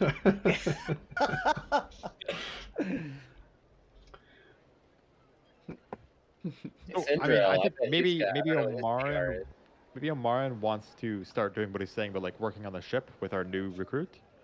Looking for damage, anything we have to do to fix up before we go, or we have to clean it, or we're gonna have to, get any sort of new provisions or anything. At this point, it's very RP appropriate to get gloriously drunk, tremendously drunk with Hal. Yeah. with Hal, That's and true. stumble back to the ship for the first sort of sloppy drunken night on this deck talk a lot about how decks used to be stray and why it's so wobbly and the wind in the port is Boy, it's hot down here below deck. Yeah, I mean, I think it's straight. It's 2 or something in the morning by the time we get back, right? Sure, We've been sure. drinking through the night quite a bit. We're elves. We only need to trance, but we're not gonna make a full night of it. Right. But we need to trance off this drink a little bit. How about everyone make a Constitution saving throw? Everyone, literally everyone? Well, no, I mean the drinkers. All right, well, now to be outdone, we're gonna start doing coke at Sindriel's tower. No. We just start drinking some of his alchemical reagents. We don't know what they'll do. That would be about the worst person you would want to snoop around into their I didn't get the roll. experimental reserves. I feel. Yeah. Fantastic. Omaran? Oh, you did. All right. Yeah, unfortunately, Omaran and Kylum, you're not quite used to drinking so much and so long, or at least not recently. And Hal easily, he leads you back. He basically has to carry both of you on his shoulders, or help you along back to the ship. Mm-hmm. But you guys trance out by the time you get on deck. And he's like, "Well, this is a fine party," and he brings you below deck and brings you to lays you down in the hammocks below deck while he goes to the captain's quarters one last time. Mm-hmm. Meanwhile, back at Sendrail's tower, You are all examining. You've been examining the charts, the map of the Great Sea that you've picked up, as well as navigation equipment and the compass. And Sandria's like, yes, look at it right here, pointing due west directly. Where is the map? Handouts. The Great Sea. Show. Due west. The Blazing Isles. That is our first destination. Volcanic, you know. Ah, the name makes sense then. Indeed, indeed. And as this proclamation is made, right, again, it's pretty late in the night, you suddenly hear a loud thud and crash and creak of wood Yes. from the stairs below. Uh-huh. And then Initiative, I'm ready. Let's go check it out. and the trump of heavy boots, right, hustling up the stairs. And you suddenly Draw some weapons. Oh, I draw my I'm weapon. drawn. I'm drawn. Is this the door here? yes, so the door leads out into the chamber with the purple stuff. So I'm assuming we're all in this main room, right? Yeah, probably. Or the room with all the tools, not in the necrotic room. And this is another door where Baroness is at? That's the door that leads from the necrotic room to the lab. Okay. I hunker down in the back of the lab, but I'm ready. I'm gonna get over behind this table with Bungo. On top of him, actually. All right. And let's. How about we? You can roll initiative, but we'll take a quick break before we get into Cool. the scene. Remember to select your token. Oh, shit. Oh yeah, you love to see it, folks. Wow, I was gonna. All right, so I'm gonna mute.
welcome back, everyone, to our showdown in the tower. So Sendrail has...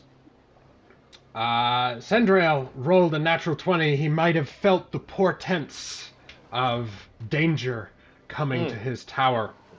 But he is also at the same time very, flabbergasted. He doesn't know really what's going on. And, technically you guys are behind the walls, so everyone except Varanus doesn't know what has arrived, aside from human boots clomping up the stairs.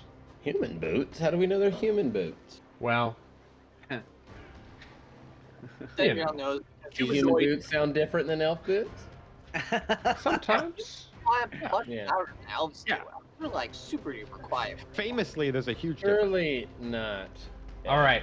So Sendrail, Austin's going to take control of Sendrail for this encounter. You're up. Elf contingent of this party is not into it. So Sendrail is going to say, "Quiet, everyone. There is someone in the next room." He's going to And it's not just me. 3. He's gonna look over at the shoulder, right? It's Varanus, Right. never mind. So yeah, you look over Varanus's, broad shoulders, and you see the unmistakable figures of Black Rifters with their long great coats, and signature battle axes that they carry. And immediately, Sendrail, you were enslaved by Black Rift in the past, and so your knees actually go a little weak under you when you see these dastardly fellows, and they do not look. They smile at you, seeing your fear Ooh. flash across your face. What does Sendrail know about them standing in sort of the necrotic area? Would that be amplified for some sort of magical effect? It could be, but Oh, yeah. it's hard to say. The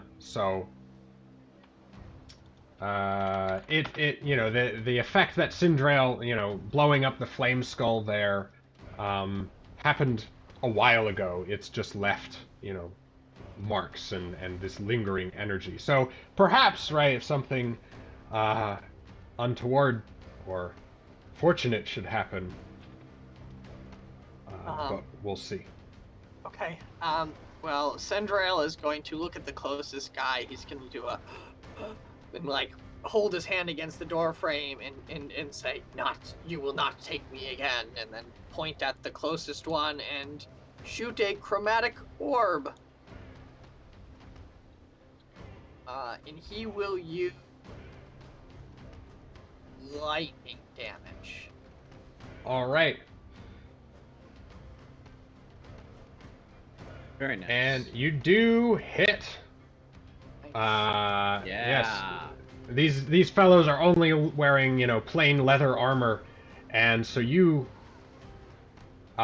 strike him, and he's like, "Argh!" as the lightning arcs across his form. Also, roll me a d20. Or yeah.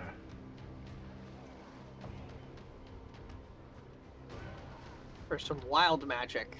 All right. Nothing wild happens. And But Sendrail is gonna RP pop over here. all right. So he backs off, and the two Black Rift brutes in front, they're like, "Oh, you gotta pay for that, wizard." And Not a wizard. and Excuse me. My class is called Stargazer. I'm a warlock. And I just have my shield and my staff thrown up, and are trying to bodyguard this guy here. sure. All right. So the two, they come at you, Varanus, sort of undeterred. And you can see they already seem to have some sort of blessing upon them, Oh no. guiding their attacks as they come in. And you can tell as soon as they start attacking you, these guys are good at working together to overwhelm opponents. Oh no. Dude. Aaron, you should back into this room where it would be really hard for them to surround anybody because there's a bunch of tables. Yeah, exactly. All right, so the first one strikes, dealing you 7 slashing damage. What did he hit? He got a well. Use your reaction here. All right, well I'll do the extra D4. Oof. So he gets a 23 total. Okay, my AC is 18, so I think if I use my shield spell, I don't know if he would hit. Yes, attacker would win the tie. Okay, so yes, I won't bother doing that. I think I'm technically supposed to say before you do that, do the result. Sorry about that. Yeah, that's all right. All right, so his first attack gets through, and he actually pummels you with his bonus action to make a shove attempt. So give me a athletics or acrobatics check. I'll do athletics.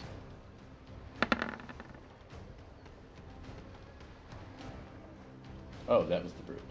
Yes. Yeah. All right, you're able to resist, but he comes in again with his hand axe. Plus the D4. I'll just roll on my table. So he rolled a 2 for his D4, so he has a 19 coming in. Okay, I'll throw up my shield now. I'll use a spell, so I like... Swing! Yeah.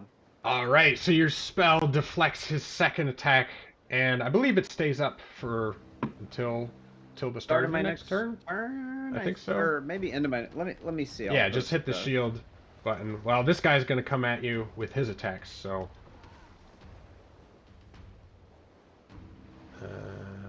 yeah, until the start of your next turn. There you go. Next turn. Cool. But the second guy slaps, you throw up your shield against one, but the other guy hooks low, sweeping the leg. And he's going to go for the pummel as well. So make another athletics or acrobatics check. Oof. They're bad at pummeling. Yeah. Varanus, you're holding the line in the way, How but much damage did I take? You've taken 14 damage Okay. from 2 hits. Yeah. Dang. All right, I am at 3. Right. So yes, you hold the line, but barely, as their rain of blows comes past you. But it is your turn. Okay, I will. Oh, hear you, Varanus. I will sort of take a big inhale, and I will use my bonus action to second wind.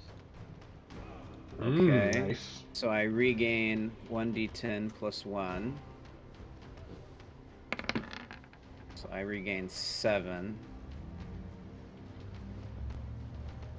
And I will use my action to take my staff and slam it down and release a thunder wave to catch both of these guys here. I'll position Noted will it also here. hit Sendrail and the alchemy table.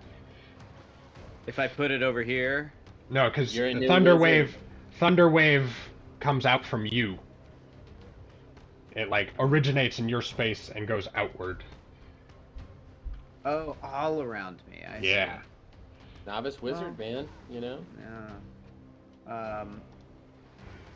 Then maybe if I were to do it if I move up here and do it, that would be better, eh? Do you do that? Yeah. I guess I just want to get as many of them without hitting my. If I were to move maybe over here, that would get them both. So, yes. Yes, but you would temporarily have to go up around to the north and would draw an attack of opportunity from the bottom guy.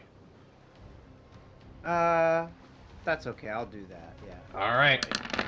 Oh boy, Varanus, you fool. Oh. Well, I have my shield up. Or no, Well, I don't actually have my shield up. And he gets a 24 total. Jeez. All right. Yes, that will For hit. 7 damage. Oh. Yeah, that will actually put me down. So, yes. Varanus trying to run around. Bungo, do you have any silvery barbs or? Oh, can I do that for other people? I can't remember, but I'm not super familiar with the spell. Hang on, let me look. I don't think I can. Oh no, it is. It's when a creature. The trigger is when a creature I can see within 60 feet succeeds on an attack roll. Ah, and you can see through the door here. You can see this guy who made the attack. All right, nice. That would be huge. If you reduce it enough, it would actually. I think I only need like. So they must re-roll. So. All right. So I'll just redo the. So as I see this guy swinging for Varanus as he's coming around, I just shout at the top of my lungs, "Hey! Who invades a tower in the middle of the night with a beard that looks that stupid? We should get shaved by a blind dwarf?" Wow. All right. If he had to go that hard. Well, he only rolled. Enough. He rolled a 5 on his reroll, so you are able to distract him Hell yeah. with your barb enough, so Varanus is able to slip by, just out of reach. And who are you choosing to take advantage on their next roll with your barbs? Because I'm going up pretty soon, aren't I? I think so. Well, fairly. I'm last. Sweetness is going to go before me. Yeah. Sweetness, you can have the advantage. Oh, thank you. Perhaps this will encourage you. I know you're a nervous guy in these scenarios. That's true. I could use a little advantage. Sure. All right, but Varanus, you maneuver around with Bungo's assistance. Yeah. And I use my action to Thunder Wave. And so they make, I believe, is it a Constitution saving throw? I believe so. Yeah. All right. So here's for the lower one and for the higher one, and they each also get a D4. Not that it'll matter for. All right. So one of them fails, one of them saves. It is the lower one that failed. So how much damage did you roll? I don't see that you. Yeah, I was trying to post it here. It is 2d8 or half, and the one that fails gets pushed 10 feet away from me. Right.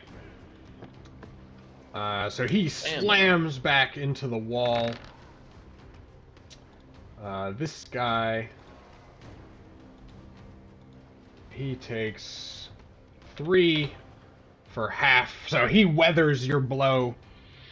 But the other one, the one that was injured earlier, stumbles backward, and you can now see he knocks his head against the stone. Right, he's a little dazed, but he's still got his legs under him. And the other fellow here, on the other side of the room, says, "You're gonna pay for that, dragonkin." Yeah, and I just scowl at him. Which one of these is the one who took their reaction swinging at me? This one. The one that got blown back, yeah. Alright, so I think I used like I started here, so I used 10 feet of movement, I believe. Mm-hmm. I Yeah. think I might go like use the rest of it. 9, 10, 15. And so if I were to move here, I could actually provoke an attack from this guy. Yeah. But guys, I'm sorry to do this again. I think it might be the move. What are you doing? Because otherwise I don't know if it complicates Spoiler everything. alert, it's not the move. Well, he no longer You do has. you. Yeah, exactly. You do you, and he no longer has advantage because you've knocked his companion back, so they're not Yes. fighting as effectively together. But But still. plus his bless. Ooh. He rolls a 4 for bless, so he's got a 23. Yeah, he gets me. I don't go down, but Right, yes, he takes I 3. take Varanus, you take more 3 more damage. damage. All right. Ah. Well, the good news is everyone can, get in there. There's space. Yeah, totally. Yeah. I think you should be at 4 HP because you had 7, right? Oh. Yeah. So. All right, Sweetness, seeing your old friend Varanus just sort of now bleeding from several flesh wounds from these vile axes. Sweetness unfazed. No. Distraught, but feeling somewhat blessed himself. So Sweetness is gonna prance over here, and so I'm gonna use my bonus action to do critical analysis on this guy. Okay. And then I'm gonna use my action to administer a health kit, a healer's kit, to Varanus. Sure. So it's 1d6 plus 4 hit points plus additional hit points equal to the creature's maximum number of hit dice because I have the healer feat. So Excellent. I An extra 2. roll. Oh, Zach, one D6. thing. I think this guy down here is also prone, since he's the one that failed the thunder wave. I don't know. Is it prone or 10 is it feet. just pushed? No, it's just pushed, I think. Yeah. Oh, okay. So 8 Yeah, for me it's just- plus. However, how many hit die do you have? Do you have 2 Yes. or 1? Yeah, so 10 hit points. Oh, dang. I'm Nice. almost up to full. There we go. Well, no, you heal 10, I should so do 14. yeah. Yeah, I keep. 14. I thought I could just add. I guess I have to put the plus. I think you got a plus. Yeah. Ed, your Yeah. character is the only character I can't see your hit points on. Me? On your token. Oh, yeah. let me. That might be. So I you can do see that. mine. I can see mine. I can see. Yeah, I can Bungo. see everybody's. Oh, all I right. couldn't see. Oh, Blake's doesn't have the numbers in it. Yeah. Really? Not yours doesn't have the numbers. All right. Well, we can figure that out later. You at least can see the green. I'm at 14 of 17 now. Yeah. So that's good. All yeah, right. And I think I'll stand here in the doorway, sort of blocking it with him, I suppose. All right. Unless we want to let them come in.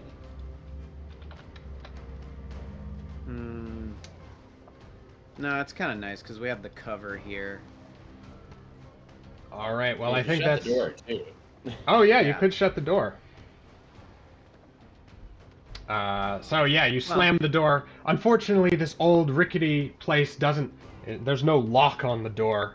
Yeah, just to But- slow him down a bit, you know. Yeah. Well, you hear shut the door. From the other side, you I hear. make a locking noise to trick them. And they locked it. I heard it. Roll deception. You hear some inspiring words in a sort of almost guttural sort of tongue. More buffs. Good. And Could be a good move to actually get away from the door, you know, Mm-hmm. and let them enter. That's why I guess this is already happening. I was saying I still have more movement that I could have used to back up. But And he is going to do something to finish his turn. Bungo. All right, Bungo. Who? I just want to. I'm a little confused about my line of sight here. Is there like 2 doors here? No, there's one door leading. Oh. That is weird. I thought the same thing. It does look a bit like there's 2 doors, but I think one is there's a bookshelf in front of. Yeah. So That's true. There is. Yeah. So there's only one door. Okay. And it is now closed because Sweetness closed it. Right. Well, Sweetness makes it very difficult to shoot at them. Well, you can ready anything, and we can get ready. We can take a moment. That's true. You know. All right, I'm gonna leap up onto this table here, and I'll just ready my crossbows to just pop off at the first slaver to come through that door. All right. Sendrail. What do you do? Sendrail is going to say, "Ooh," and walk back, like around,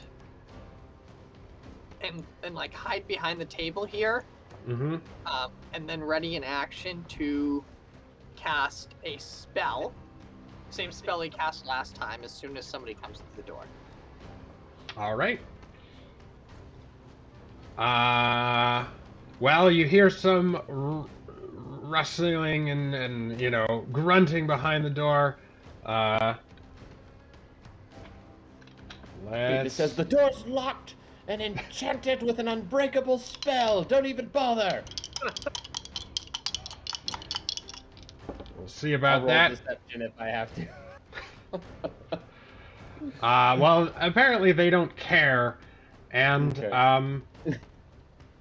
yes. So with their combined strength, they burst through, or they burst the door open. Wow. Blah, blah, blah. Well, you only get one attack on a readied action. Oh. Do But you? I'll allow you to re-roll because you rolled twice. So. Okay. All right. Here we go. And are you using your super duper shot or anything? No, I'm just a Okay. regular attack. Oh, Unfortunately, as the door bursts open, right, and your allies are in front, you don't have enough. And Varanus, as the door opens too, you can see the fellow in the back is holding about a foot-long rod of wood and metal. And suddenly there's a crack like thunder. And, Oh no! I'm going to use a story point as well.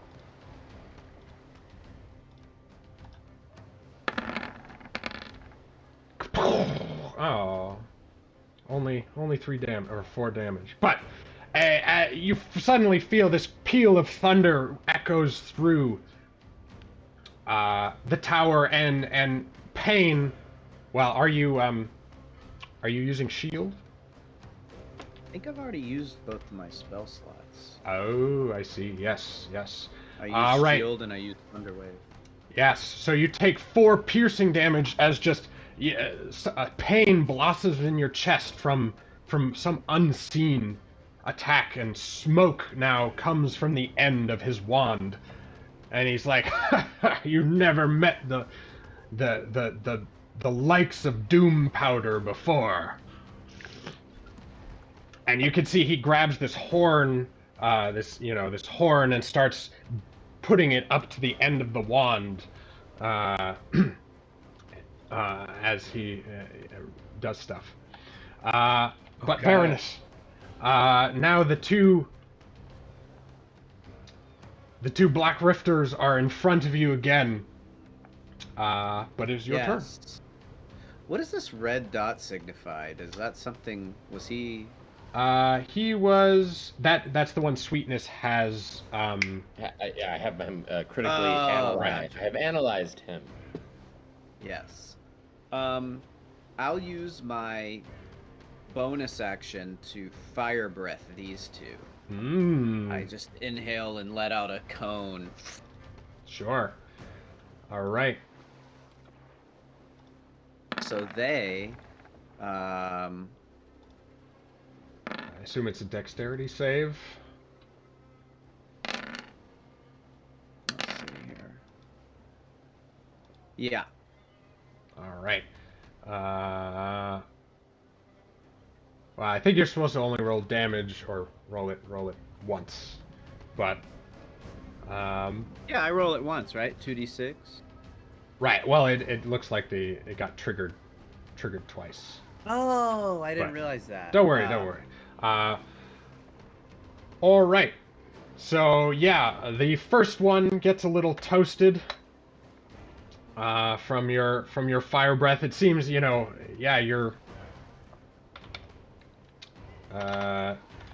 some of the wind has been knocked out of your dragonborn sails from all the insults today.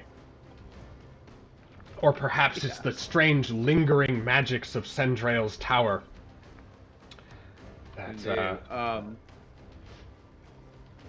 and then did it look like it did it damage either of them or no? yeah, it did, but the top guy took 2 damage, and the bottom guy took 1. Okay, so then the bottom guy who looked He's the top guy who looked like he was hurt worse. the bottom guy is hurt worse overall. Okay, he's the so one I'll that's target taking... him. Okay. I'll use my action and swing my staff at him. And so I don't know if that. Okay, there it goes. Oh, nice. Oh! All right. Hit the. So what I'd like to do is expend my superiority die. And use my superior technique to knock him down. Well, he'll have to make a DC 13 dexterity saving throw. Oh, dexterity. I think, right? Nice.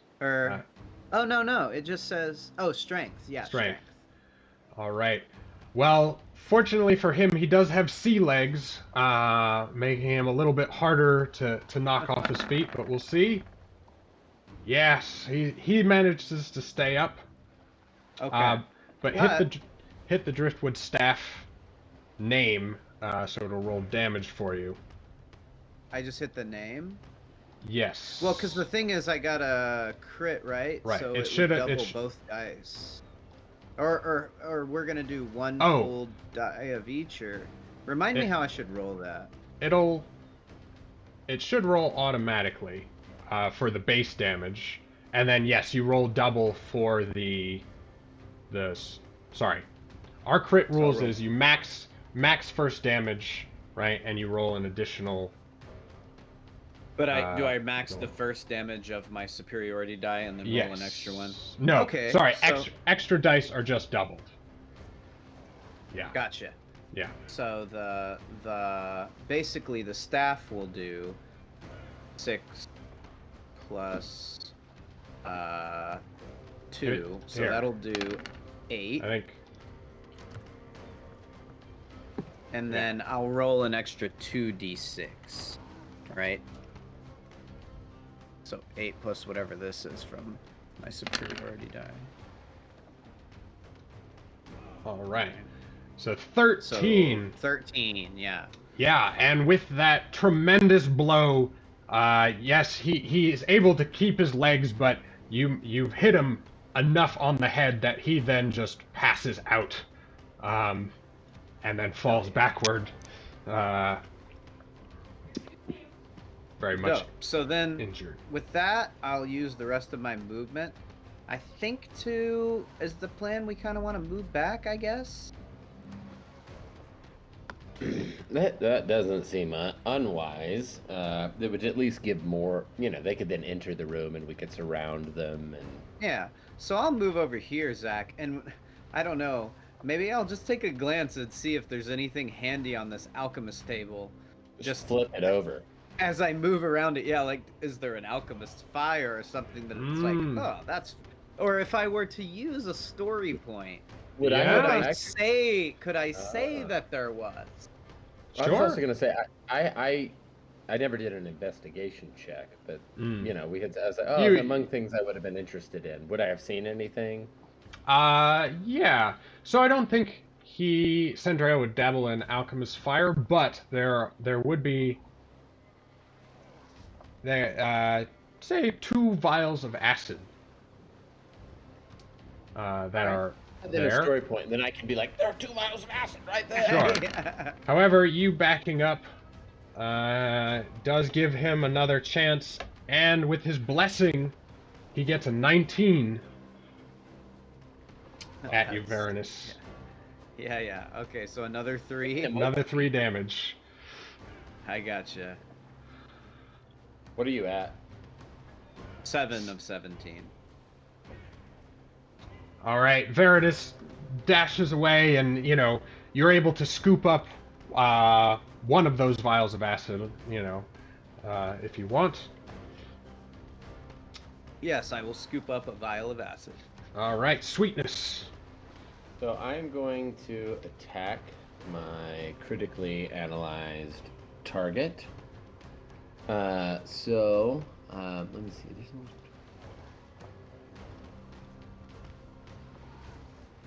Okay. So I'll just use my short sword. Okay. So unfortunately, he sees your attack, being telegraphed, and he sweeps it away with his axe. Though you do have Bungo's thing. Oh, I have advantage. So yeah, I'll use that. All right. So I'll roll one more. Just roll again. Yeah. Jesus Christ. Well, the second attack is a success. Is it really? Yes. Bungo's inspiring words allows you to beat past his initial block, dealing him a pretty serious wound. So with I your... get to add a D6 and a D4 to this. Ooh. If I want. So it'll be an additional 2 damage, and then once per turn. So I'm expending a superiority dice, Mm-hmm. and then once per turn I can use a D4. So add 5 more. 5, All right. yes, 15 damage. Yeah. So you've definitely taken quite a bit from him in that And then single attack. Go ahead. Yeah. Then I'm going to use the mobile feat. Mm-hmm. So I won't provoke, and I will move back here with Varanus. Could I use my bonus action to grab another one of those, the other vial of acid? You don't need a bonus action because it can Okay. just be your use an object. Okay. Does anything happen with your superiority die? Like, is there an additional effect? No, in this case, so I'm just using my exploit weakness. When you hit a creature with a weapon attack, you're going to spend 1 to deal additional damage. Sure. And that damage can't be reduced. So yeah, but flavor-wise, again, I sort of picture him using both his war pick and his dagger, rather Floki style. So maybe he jabs and then, I don't know, hits him down in the calves or something. And Well, if you did want to use your bonus action, you can make an offhand attack with the second weapon. Oh, can I? Yeah. Yeah, I'll do that. So is that just what happens with that attack? Basically, you roll it as normal and don't add your ability modifier. It should be probably listed as. I can make a separate one. So. Well, just roll with the. This would be the straight roll. So no. Okay. Yeah. So you're unable to get your second hit in. Okay. Is Magnus the camera? Yes, Magnus is the camera. Oh, sorry, I didn't mean to move him. No, he can move around. It's all right. Okay. So yeah, I'll come back here and I'll grab the other acid vial and chug it. Nice. Do not let them strike fear to you, brother. You are a warrior. And let's see. This guy tries to give some inspiring words. Not too much. And he now aims his thundering wand straight at you, Sweetness. You have a surgeon's precision, but as do I, and he'll use a story point to roll with advantage. I'll use a story point. Give him disadvantage. No. All right.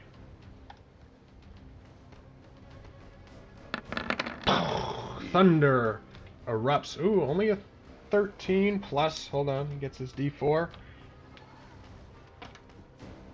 16 total. How he tied it. Shit. Oh. Blessings of King Wolfkirk upon me! And you take only 4 piercing damage. Alright. And he sort of ducks out of sight.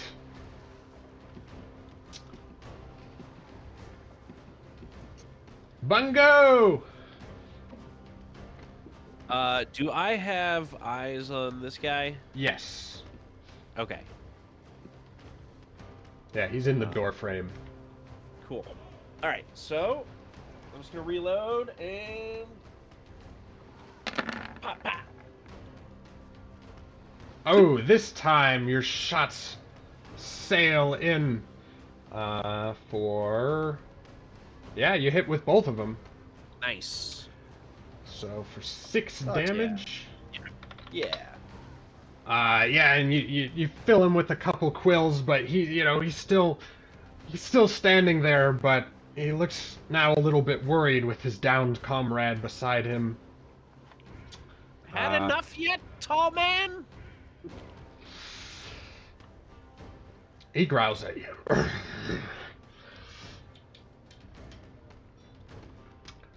You'll be a foot shorter when I get through with you. But Sandrail. Yes. Sendrail, I can't really see this guy, can he? It's a little difficult. He would have cover from an attack. Okay. Sendrail is going to delay until until somebody comes into view. Hmm. Okay. Well, are you gonna ready or delay? I guess I'll ready in action to fire the spell when they come into view. Sure. You know, you set a trigger last time that I feel like might have gone Right. off. Did you do it? He did. Why Well, don't I ever- technically, the trigger was someone enters the room. Yeah. So, yes. So the Black Rifter, he's sort of looking nervous. He sees 4 against 2 now, and doesn't like these double odds so much. But he lifts up 2 hand axes and gives a double chuck towards Sweetness, the man who's attacking him. There we go. Yeah. Well, Pin them it's, away with my short sword and war pick. yes. All right, and then, well, he starts to back off. He's like, we should get out of here. We need to trap them. Do you have a trapping spell? Find out who their employer is. So We know Varanus. All right, I'm up. Yep. Let's do this. Let's. Austin, if you're gonna talk, you should do it in a wizard voice. Yeah. I'm not a wizard! Then why are you doing a wizard voice? Yeah, this is a wizard voice. We need a crazy wizard voice. All right, I will. Well, I think now we've got the jump on these guys here. Or they look like they're trying to flee, right, Zach? Well, yeah, at least the one does. The other guy, he's like, "Oh, you're running, you coward! Don't give up yet. We fight for Black Rift." So it's so funny. I think what happens is I basically run up, and as they're in the middle of talking, like right before he can finish that sentence, I charge up behind him, and I'm just like, All right. with my staff. So let me see if I can get this to go.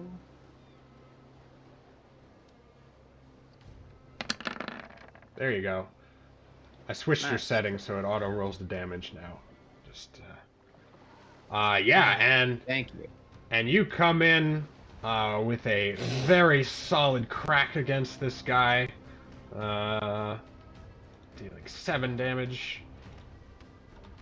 But he's still up. You know, he's been dumping that horn, right? Whatever's in that horn into this wand again.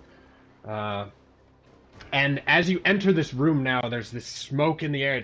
It smells like burning sulfur, slightly. And can I see where that's coming from? Is it from the... It's from the wand this guy was holding, the wood and metal wand that thunders. Yes, yes. Well, I think I've already used my action here, so I'm just gonna maybe like I think I'll just stay there, honestly. And Sure. then in my turn, yeah. All right, Sweetness. Sweetness is going to run over here. And I think I'm going to switch my critical analysis, use my bonus action to do it. And, you know, I picture this sort of, you know, Sherlock Holmes-y, you know, I'm sort of like running by and it's like, I'm seeing like, weak spot, you know.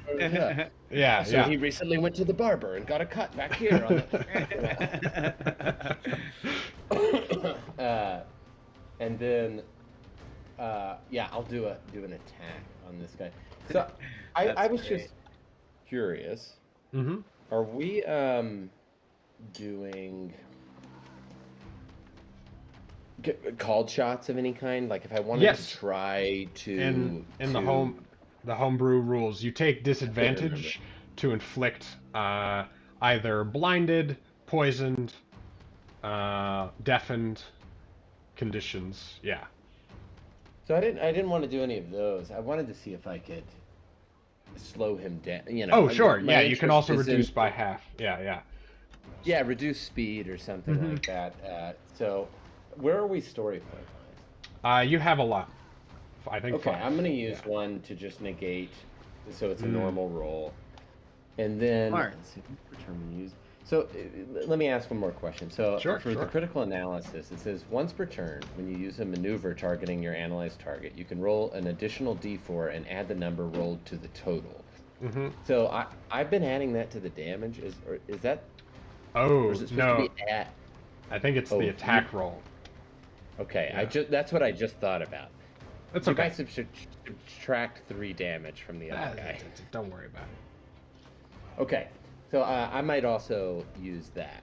Sure. All right, so I'm gonna just use the pick this time. Great roll. Jesus. Well, Oh. I'm gonna use it. All right, there you go.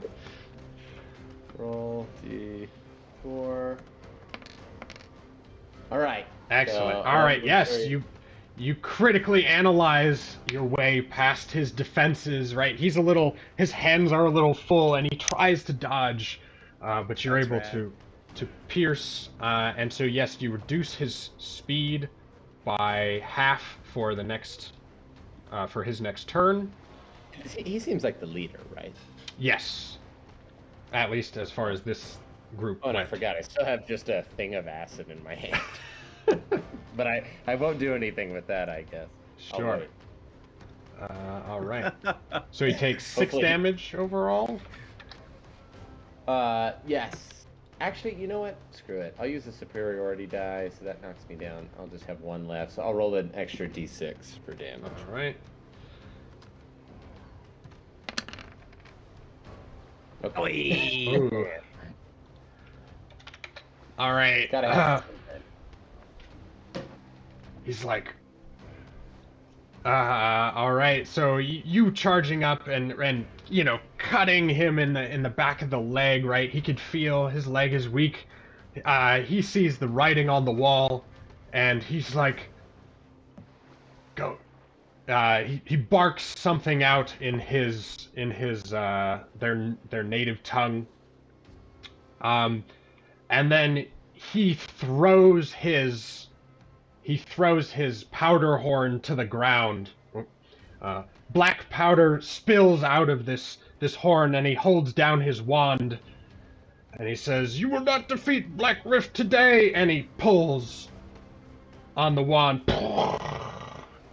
and Varanus and Sweetness make me dexterity saving throws. Uh-oh.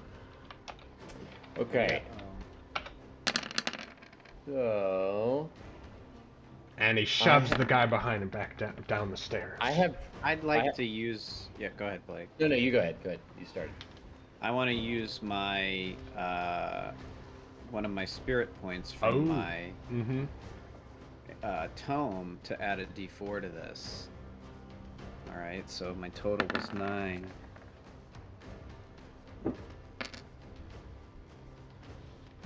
So 11. Oh, not quite enough. However, it is fire damage, so Oh, nice. I'm resistant that's good. to that. Yeah. So yes, so both of you take 6 damage overall. Because Sweetness you saved, and Varanus you failed, but have resisted. So, and of the Black Rifter, he is burned and charred, and he falls quite dead. Oh. God. Gee. Bungo, you hear a massive explosion right from the room next to you. Both an explosion of fire and of thunder. Right? Seems strange. What these men are using. But it's your turn, Bungo. Well, I'm gonna rush in. You see Everyone's this? still alive.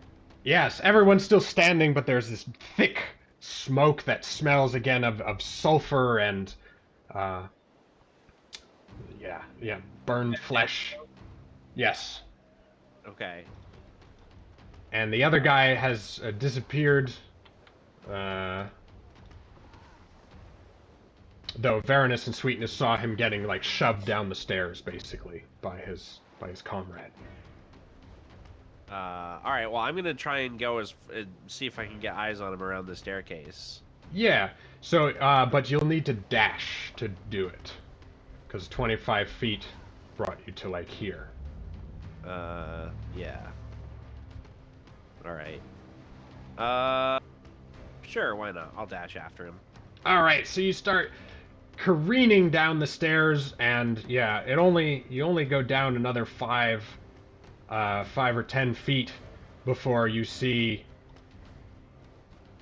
this fellow again. Still looking quite injured. It's like, little halfling, come for more? Yeah. Yeah. It looks like you're running away.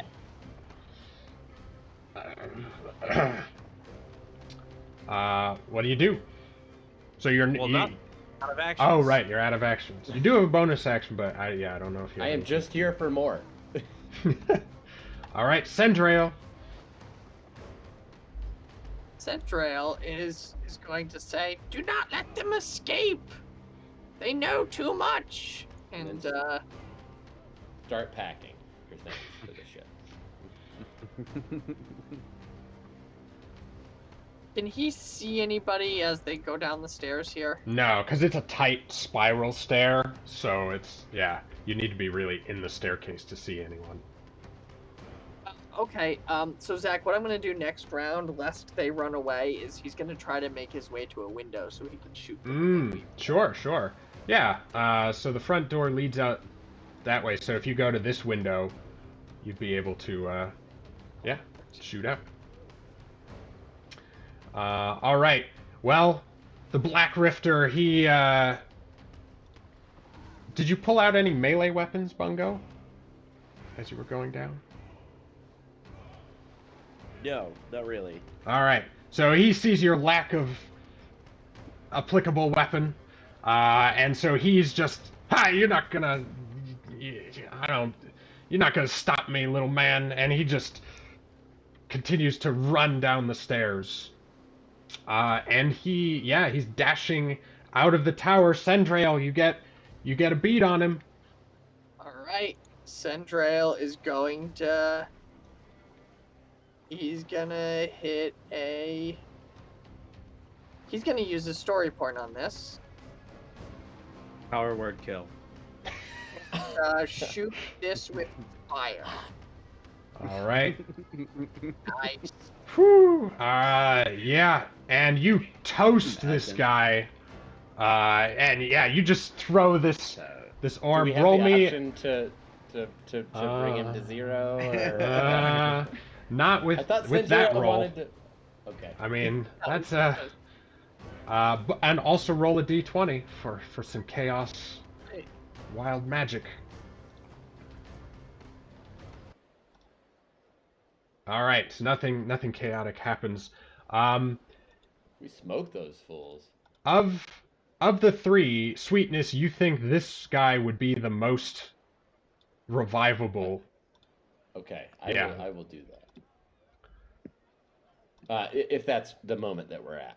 Yes. Well, you hear the dying screams of the Black Rifter as he is engulfed in Sendrail's fire from outside, and you see, yeah, this guy's body is charred, too heavily. Yeah. It's the last time you call me a wizard.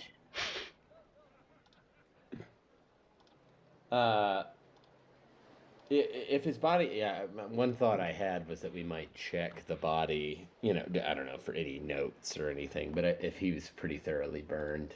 Yeah, I think I'll come over and, yeah, if you think it's possible to revive, what kind of roll would you like? Probably a medicine check. Yeah. A good old-fashioned medicine check. Coming in hot. There it is. Nice. Ooh, dude. very nice. So yes, you put your doctor's training or surgeon's training to very good use, and you stabilize him enough that he won't die, but he probably won't be conscious for a little while. Okay, how late is it still pretty late into the night? Yeah, it's probably around 2 a.m. I tell everyone, I think I have him stabilized. Perhaps we can get some information from him. Yes. Good. Okay. I remove any weapons. I think I'll drag him over and maybe ask Varanus to help me. Drag him over and clear off this table and perhaps tie him to it. Okay, sure. All right. Yeah, I just join you. Or which one were you talking about? The one that I just revived. Or what? Yeah. So I don't know whichever one that is. That one. Yeah. And then I'll pour some acid into his belly button to wake him up. No, I. Wow. I think it's gonna take a long time to kill you this way. Well, no, he's even the pain, right? His body twitches. Yeah, no, but... I would say I don't do that. No, that was I think we're gonna wait for him to, it's like he's unconscious right now. We can try to wake him up in a little bit, but maybe we should, I don't know, talk amongst ourselves. Maybe we want to be like, what the fuck just happened? Yeah. How did they know we were here? Who the fuck was that? Do we know of these Black Drift Raiders? Well, sort of rumor, legend. Yeah, you guys, when Omarin's he's Syndrome, right? That's true. Well, Omarin had seen their ships before and had said he informed you, and I think he even rolled a history roll. Yeah. So Black Rift is a very, they're a warrior culture. They're far to the north. In their history, they've become really hardened by fighting orcs constantly, things like that. And at one time, they even expanded on in a war effort and conquered Greyhaven temporarily before a coalition of other cities was able to fight them back. Yes, so you know they are tough, hardy warriors. Are they known to sort of be enlisted in various mercenary causes? You know, like to be hired Yes, out. they could definitely be for sure. But they tend to have more. They tend to just more often fight for their king. Okay. So yeah, I think the wheels are really turning in Sweetness's head, and maybe he starts to just kind of walk around, sort of pacing to himself and being like, oh, "Okay, who knows we have the astral compass? Who knows that Sindriel helped us and gave Corvisa the letter? You know, how would they know that we were here? Why would they come from it? You know, did they come for him? Did they come for us? Yeah, I think he's just sort of word vomiting, and pacing sort of frantically back and forth. Yes. Well, I believe Omarin had also picked up when he was a turtle, right? That he had heard something about the Black Drifters mention a compass. Okay. Right. So either they knew about, they know something about it, right? Yeah, knowing that we were here and that we might have it, you know, it seems to me like, you know, Sweetness will vocalize this. All right, you know, one of two things happened here. Either they thought Sindrail had information about how to get the compass, and they came for Sindrail, and we happened to be here with the compass, or they knew that we had the compass. My suspicion is that if they knew we had the compass, though, man, that guy did kill himself. I think that shows a level of commitment, you know, of a pretty high order. Speaking of which, you do recover this strange wand that he was using. Useless to me. I snap it in half. Well, it is made of sturdy wood and has don't like a snap metal tube attached to it. Do you want to take that, Chad? From Varanus? Well, let's examine it. Yeah, what's going on with this thing? Clearly, it seemed to be imbued with spell power. I'm gonna roll a d6 to heal myself up a little bit. Sure. If anyone else needs. Remember, I could go for some healing. Yes. Yeah, remember the astral compass also allows you to cast detect magic at will as long as you. Yeah. Let's use it on the wand. But the wand doesn't seem to indicate any magical property at all. I wonder. I think I have the. Chad, take 11 hit points. Oh, thank you. I don't have identify. Yeah, so I just am kind of examining it, trying to make it. Does it seem like it's maybe at least just like an implement for casting? Perhaps. Yeah, it's really something you've never seen before. It's got even, it's not just a tube on it's like, yeah, it's got this metal tube on it, with, a sort of wood frame. It has almost a trigger like Bungo's hand crossbows, right? Something similar to that. Yeah, I think when that catches my eye, I kind of go and present it to Bungo, and I'm like, "What do you make of this?" I let him kind of examine it. Oh, what do I make of this? Should I investigate it or some such? Sure, yeah, you could make a...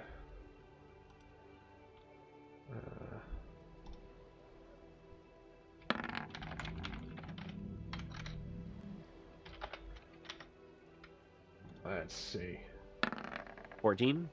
Yeah, so, well, you get the impression, yeah, that it seems to function something similarly to your hand crossbow, and yet there's no string for a crossbow bolt.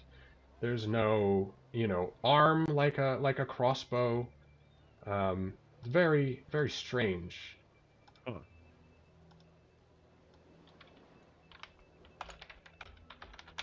But you do see, right? The triggering mechanism seems to be connected to this little arm doohickey on the top, and yeah, Can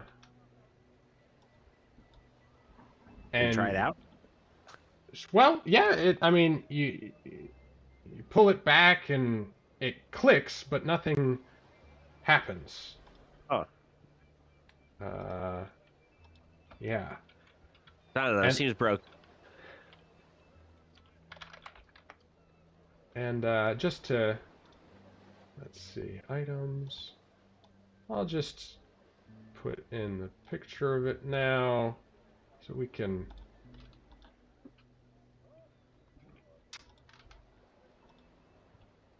That's what it looks like.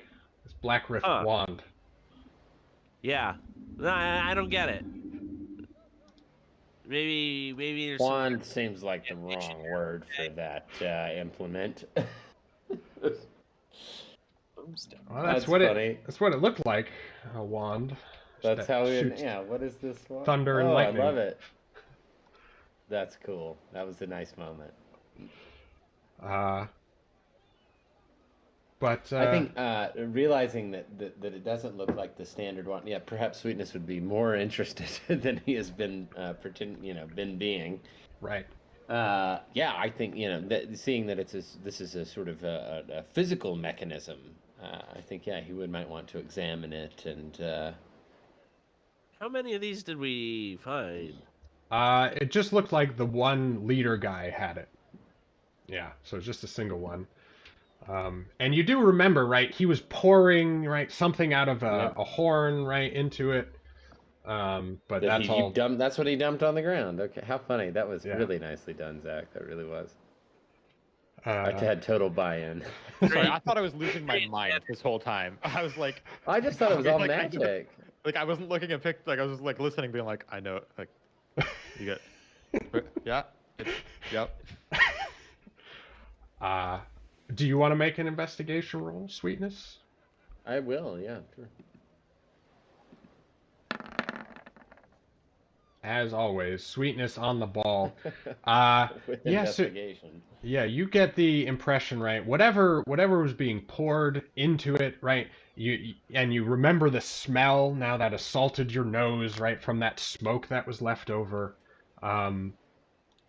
It seems like some sort of almost alchemical powder is put into this thing that allows it to fire projectiles. And even as you were patching Varanus up, right, you pulled one of these little metal pellets, right, almost like a sling bullet out of his wound. I say exactly what you just said. I know it seems almost like an alchemical contraption that fires and little... they shall be called guns. Is there any powder left in the powder horn? I think I'd want to take a sample and again maybe see is this something that I could eventually make or try to produce or I'll say with that really good investigation roll there allows you to collect a sample. There's not much left because it just he exploded. He just dumped it. Right. But you get a sample so you could maybe do a further analysis later.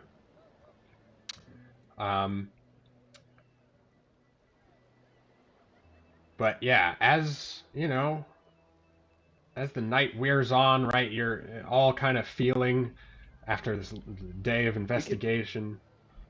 I'm also not opposed to like if we wanted to head back to the ship, like take this guy with us, or like maybe this isn't the best place to be. Sure. I don't know how the party feels. I don't think I could carry him by myself, but it might not be the best idea to stay here. Maybe we pack up and get Sindre and be like, let's head to our ship. Yeah, that works. Now you guys would be heading back to Remius' ship, right? Because you don't know Do where. We not know about the? Yeah, we don't know where. Right. The cerulean wind is. Yeah, I guess when we split off, we didn't really figure out like what the plan was for reconvening. I thought we knew because they went to the ship thing, and I thought I ran from the ship. Oh, that's right. You know that we're at Yes, the you dock. turned I did. around. I went, You turned yeah, I around. went to the docks and was like, "I'm sorry, guys." So I do know where it's at. That's right. So yeah, You know which dock it's at. Like, if you wanted to find us, it wouldn't be would so take some hard. work. Yeah. That would be a thing. You could do it. all right. So through the wee hours of the morning, right? You know, Sendrail is like chaotically like grabbing all several belongings, right? Stuffing it into an unused a travel I sack. think maybe as we're walking, I would want to ask Hendrik, like, do you know anything about that? Why why would they be coming after you? Does anyone else know that you have information regarding the temple or the compass? I mean, in my research, someone might have found out, right? I was asking around, collecting lore. I didn't think anyone would be coming after me. Can I do an insight check and just say, Sure. make sure I have, yeah, no, okay. Yeah, no reason not to trust him. Nope. He's being perfectly honest. He's like, Okay. yeah, he really doesn't understand why someone would be after him. But Okay. yeah. Maybe they were stalking us. Yes, or the winds of fate. Right, move Find out when quickly. we wake this guy. All right, so I kept the vial of acid, by the way. Sure. Yeah, I might as well keep mine too. Yeah. So you guys creep your way right with the unconscious body through the docks and make it to the Cerulean Wind. All seems quiet. Assuming we've gone through their belongings, I mean, I know some of them were charred or messed up or whatever. Mhm. Did we find anything like there, Nothing among them that was? Yeah, nothing indicative of who they were sent by or anything like that. Yeah. Cool. So you you make it to the ship, right? And you find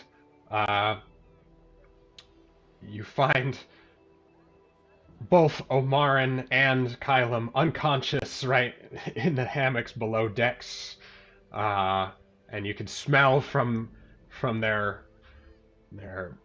sleeping belches, right, that they've been hitting the ale pretty hard. Yeah. What do you do when you're sort of there? As we stumble, I mean, as we stumble We because carry we're carrying a body. Yeah. We're carrying a body. They're passed out drunk. Is the other guy here? Is Hawkshanks here? Well, the door to the captain's cabin is closed. I think I just sort of, in an uncharacteristic move for a doctor, just sort of drop my patient, limply, and I'm like, "What are you doing?" Maybe that doesn't stir them. I'll go over to the water pail, dip out some water and, dash it onto them. Pouring water into my armor does not wake me up. How about acid?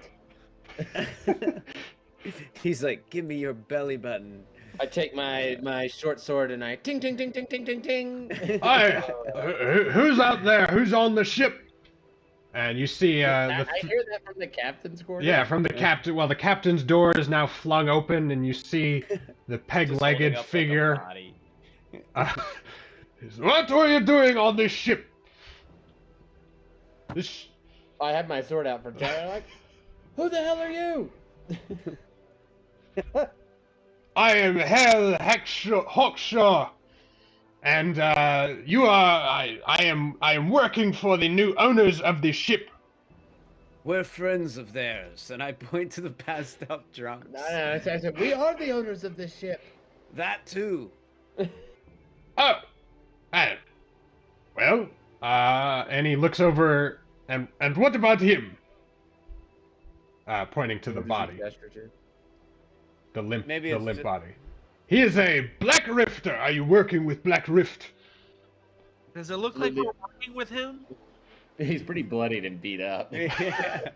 And maybe even tied up. I don't know. Oh yeah, true. I think we Probably. would have. Yeah. Oh, I couldn't see. The lighting is dim. Are Omarin and Kylam awake yet? Guys, Yeah, well, Keep it down. Keep it down. Yeah, rolling over in their hammock. uh, We recognize the name Hal Hackshaw from the meeting with Corvisa, right? yes, yes. Yeah, I say so maybe it's been a long night. I'm like, did you just own the ship? His face suddenly, falls again, right? You can see there's red around his eyes. He's been crying a little bit tonight. Jeez. And both, This really has been a rough night. he's like, yes, it was my ship. Unfortunately, bad business left it in hands that were not mine. But these fine fellows have promised me that I could become a part of the crew again, even if she is not mine any longer. I think it looks over at maybe the passed out, still bodies of Omarin and Kylam, and is like, "Is that true? Maybe ting ting ting ting ting ting ting. Is that true?" Can't just ask someone if it's their ship. Correct me on that as a propriety. Sendrail leans over to Varanus. He's like, he is from Black Rift. Do not trust him. Who says that about the captain? Yeah, How? says that about Hal. I think I sweetness, Mary. Look, you have to go. You have to. We'll settle this in the morning, but you can't stay here. Wait, who? Who are you saying that to? I'm talking to Hal Hackshaw. Hey, Hal! You can stay. What? No, Kylam. This is very confusing. You can't stay wherever you were staying. We'll find you in the morning. You're gonna make me actually wake up, aren't you? Okay. We don't see the yawn because Right. But you do hear it. We Like, just you see hear him it. doing this Yeah, gesture. definitely like, How funny. Yeah, I'm trying to sort of I bustle look him out. over at the Centrail in the body. It's like, who are your friends?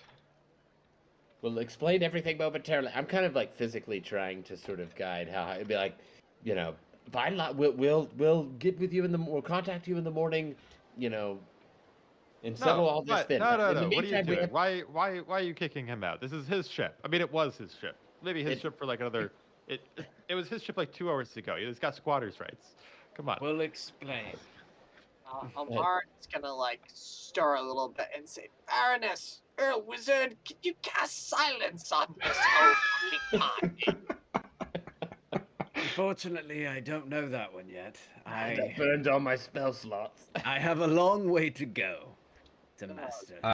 Sendrail's looking over and he's like, I will not stay on a ship with a Black Rift dog. This is unacceptable. You did not tell me you would be keeping company with these rifters. This is Sendrail, sorry. I did the voice a little differently. It's okay. So hold on. Who says what? Sendrail is saying... Centrail's complaining about Black Rift. Yes. Okay, so and he's accusing Hal Hackshaw being associated Hal with Black Hackshaw of... Yeah, that's That's pretty you can't bad. Stay here. What do you You think that's bad? can't. We'll explain. I picked I just picked the guy's head up, from and I'm like, this guy's a Black Rift raider. Okay. His head's just like, Yeah. I'm sorry. Who is this guy? We'll explain everything once the potential Black Ship raider is no longer on this ship. I do not. No. You're gonna explain now. Explain now. That's it. We're not. No. all right. So here's what I do. I throw at this point. I kind of toss the body onto the ground, and I'm like, enough. We were Still alive? attacked. Yes, but I think he's tied up. Yeah. You hear him groan. He's like, And I'm just like, let's clear this up right now. Mhm. I don't know if it's true, but if Hal Hawkshaw here is associated with Black Rift, then maybe you would tell us why they tried to kill us this evening, attacked us. Would you know anything about that? And then I like look at Kylam like, you happy now? A little. Who's this how- guy? And I point to Sendril. Hal looks over Hal looks over at you. Like it's self-evident. I have not been a member of Black Rift since for 30 years.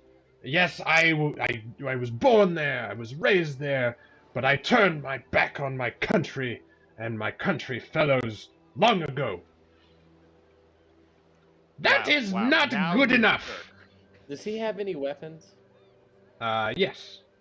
I point my sword at him, saying, "If what you say is true, then lay down your arms." Hey, okay. No.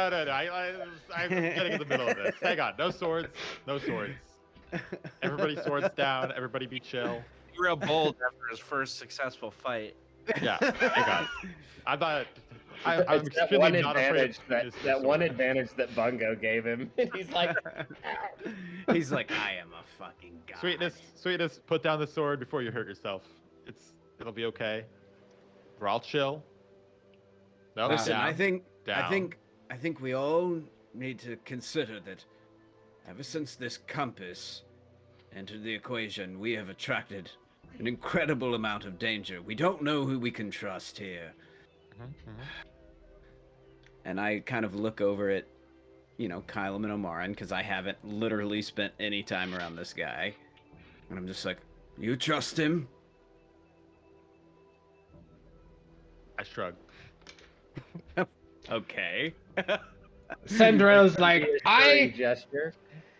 fine. I will spend my night in the crow's nest to be as far away from this Black Rift dog, and then I will let the birds, the gulls, keep me company for the night. And if he is not gone from the ship, I will be. And that is where we will end for the evening. Ugh. All right, guys. Well, we've got a tough choice between a potential traitor who's a double agent and an actual crazy person. Yeah. One will be on our crew. One will not be here. This is Person every time. All right. Well, thank you, anyone who is still remaining with us for joining us. It's very fun tonight, and hope you had a great time. We are scheduled every 2 weeks into the future, and so yes, if you can join us 2 Tuesdays from now, we will see you again. See you guys. Everybody. Bye. Take care and good night.